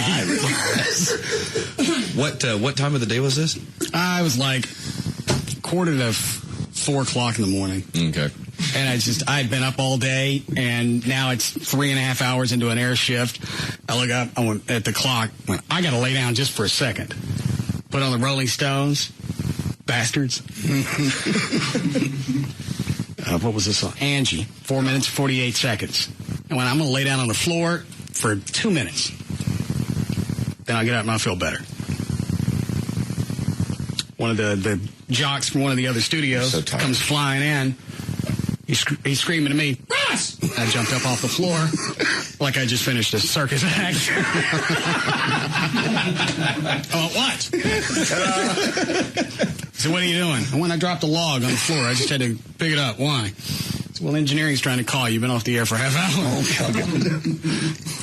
Your heart just stopped. Well, then you look at the console, nothing's moving. You got, all right, I got to do something. So that's like, all right, I'll play a song, and then I'll figure out what to do. I look up at the clock. Another 2 minutes has gone by while I'm trying to figure out what the hell to do. It's a recurring nightmare. Right, and then finally I just grabbed a song, shoved it in, and left a note that morning for the program director. It said it might have been an issue. Little dead air. With the stations. Did you lose your job over that? No, I didn't get fired that time. I got fired for something else. But were you honest when you said I just fell asleep, or did you try to blame it on the equipment? No, I actually said I lay down on the floor and I fell asleep. I get nobody else to blame. And they can go back and track it. All they had to do was look at the satellite time and look at the dead air, because they can track when the carrier's on, when it's off. Right. And it was off for 22 minutes. And you didn't have, back then, you didn't have a system like you do today where they have an audio vault and you can just play. No, when a song runs out, it runs out extra hard. Thanks, Sam. Always love to relive that. I didn't ask for details. I couldn't remember if it was you or JD. I actually fell asleep one time at KBIL too, over doing overnights. For how long? It's, to me, when I woke up, I thought it had been about 3 days, but it had been about 15 to 20 seconds. And I figured, I'd lay my head on the console if by chance the song runs out, that'll wake me up. And it did. But it was still by about 5:20, and I knew Chapman was on the way in. So I panicked the entire next 40 minutes. He was going to come in and scream at me. He never caught you? He never caught. Okay. How are you doing, Chloe? Breaking 2. All right, go ahead, Dan. Okay. Last Thursday, 25-year-old Sheila Brooks of Indianapolis, Indiana, was giving her daughters, 3-year-old Sirius and 1-year-old Serena, a bath. They were just about finished when Sheila went to get the girls some clothes. But on her way back to the bathroom, Sheila got preoccupied. American Idol was on TV, so she stopped to watch, just for a minute. Well, of course, she got so wrapped up in the show, she completely forgot about her 2 young daughters in the tub. And she named her kid Sirius? Yeah. How does she spell it? Like the satellite. Okay. What's the other kid's name? Serena. All right. Only had the 2 kids? Yes, in the tub. All right. And, well, no, she has more kids, but these are the 2 in the tub. Okay. By the time she finally remembered... Where was Zenith and little Toshiba? They're already dry. Yeah. They were not in danger at the time. They were in the other room with Friday. Anyway, by the time she finally remembered, Sirius had slipped underwater and had started to drown. Sheila, this is the mom, freaked out, of course. She pulled Sirius from the tub and began CPR while her brother, 38-year-old Darnell Wilson, called 911. An ambulance arrived and they rushed the girl to the hospital where she was revived. Now, while doctors think Sirius is going to be okay, Sheila still has some explaining to do. Apparently, the police who responded to the call found Sheila's secret stash, which included more than an ounce of marijuana and a scale. Sheila has yet to be charged in the near drowning, but her 5 daughters... Why would you have a scale unless you're selling it? You have to be exactly selling it. Okay. But her 5 daughters have been taken from her and placed in protective custody. All right. I'm just surprised that they found a scale and weed. No, it was only just over an ounce of weed. Maybe it was after she had already cleaned out. Yeah, I guess it could be. Some parents are so apprehensive about having the talk with their kid that they just want to get it over and done with as fast as possible. But according to research done by the Rand Corporation, parents should actually talk to their kids about sex and do it often. The study found that kids who regularly talk to their parents about sex make more responsible decisions, such as waiting to have sex until they're ready, having fewer partners, and, of course, using protection. That would be the biggest thing. If I know I would need to, if I was a parent, but I don't want to talk to them about sex. I know. Well, you make light of it sometimes, joke, and that way it kind of breaks the tension. And, that's the way I handled it with my kids. And you actually I forget, you told them what, did you go through the entire process? You talked about the penis, the vagina, the sperm, the everything else? By the time I got around to telling them, they kind of figured out the penis and the vagina part of it, so I never really had to tell them that. But we talked about responsibility. We talked about the one single sperm is all it takes, and that comes out early, and you still don't think you could pull out and you're still free and clear. That's the most important thing. And, just always use condoms, period. And that was the biggest thing. And what age did you do that? Because that would wig me out even with kids 15. I probably waited too long. They were 12, 13. Why would that be too long?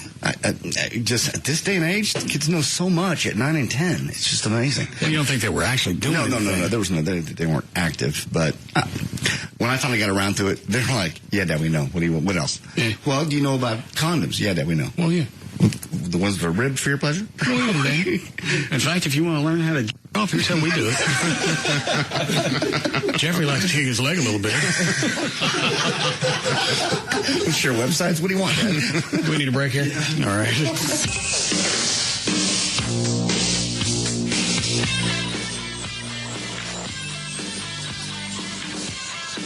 We'll be back to the Russ Martin Show.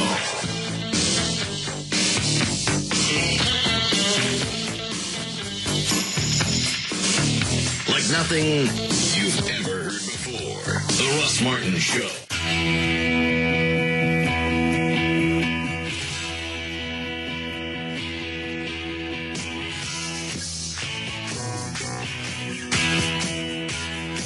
I forget, did somebody send you these links to Pastor Manning, or did you find these on your own? Someone sent me the initial link, and then I started looking around and found the other stuff. This is part of his Obama rant that I was listening to it during the break. I don't think we ever got to this part on the air. He's talking about how he's God's mouthpiece. Okay. Serve the Lord of hosts of your wicked doings. I got this word from God. It's in my mouth. The future of you African and African-American people is in my mouth. It's not in your hand, it's in my mouth. And I don't have to compromise with not one of you nappy-head people. The word of God is in my mouth.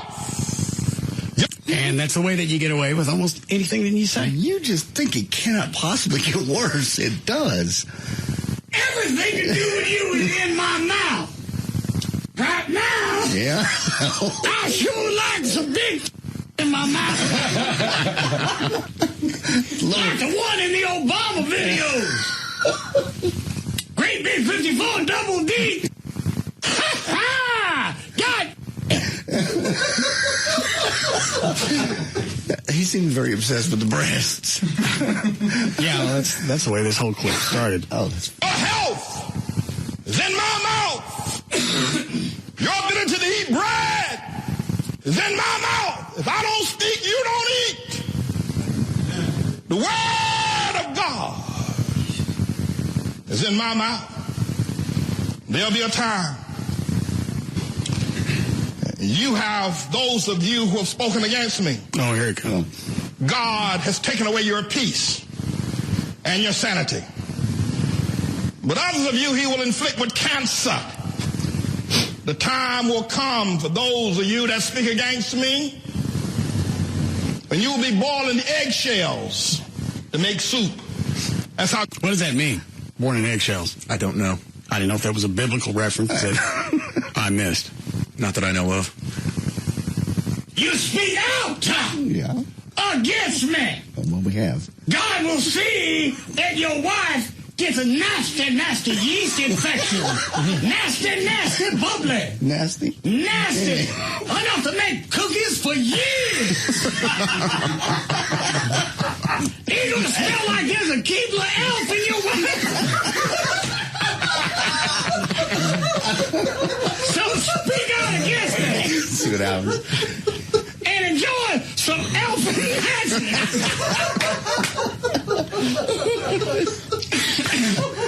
Can we go? I'm surprised I made it through a second. I think you've done a very good job today. Especially all screaming. Did anybody see a closed website before we go? I can't remember if we... Is it a regular website? No. It's IHateValerie.com. Oh, Jesus, Chloe. Let this go. Calling out Valerie Bertinelli as the bitch ruining Van Halen for the real fans. Boycott the book. Also, I'm calling a boycott on Valerie's book. Don't buy it. If the bitch is lucky, I might not find her and beat the hell out of her with her own book. Damn it. More to come. Please check back. Can she not wait, the dumb bitch? This is over. You know, this whole Valerie Bertinelli thing is pissing me off. Can't the bitch just wait a couple of months till the tour is over? What the F? She knows that Eddie is unstable and can't handle these types of things. Canceled a book signing yesterday. She didn't want... Cancel your book signing! You and your big fat ass! God! Is that what you were thinking? Hell yeah. Why did she cancel it?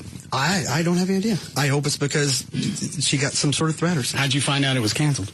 It was in the newspaper this morning. So both her and Eddie canceled Dallas. Yeah. That's what she gets. You gonna put any more on this website? Yeah. I'm going to work on it tonight. It's not Eddie's fault. No. The fact he's an alcoholic and can't stay away from booze. No, it's Valerie's. Well, we don't know what his problem is right now. It's true. You're right. It just says medical testing. Medical testing. Blow into this. 20 minutes later, blow this again. Hey, you drunk? Are you drunk? No. What about now? No. Are you drunk? No, maybe. All right, testing's over. Yeah, the first concert was supposed to be April 14th. I'm sorry, April 13th. The reschedule? Yeah, in Raleigh. Okay. But I swear, if Valerie goes up there... Okay. Is she coming back to Dallas? I don't know yet. So are they? Yeah, they're going to be back on the 24th of April. All right. You going to put this into plugs? I think I have to now. It's IHateValerie.com. Yeah. Ready, Chuck? Yes. All right.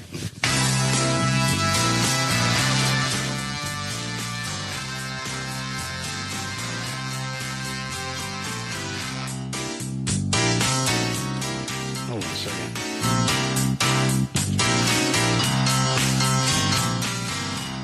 Is it Mustang Sally? Yeah. All right. All right. We're back.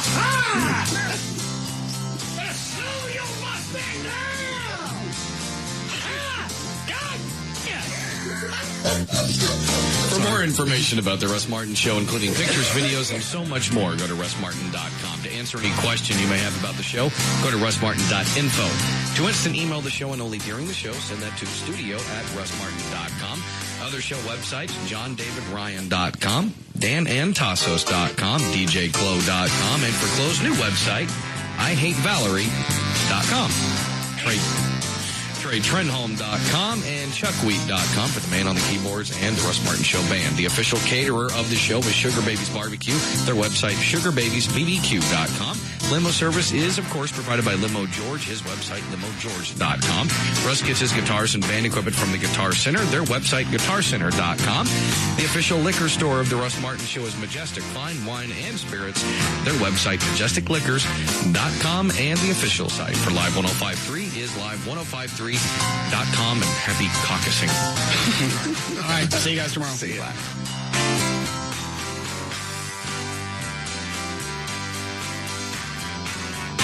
You can now listen to The Russ Martin Show anytime you want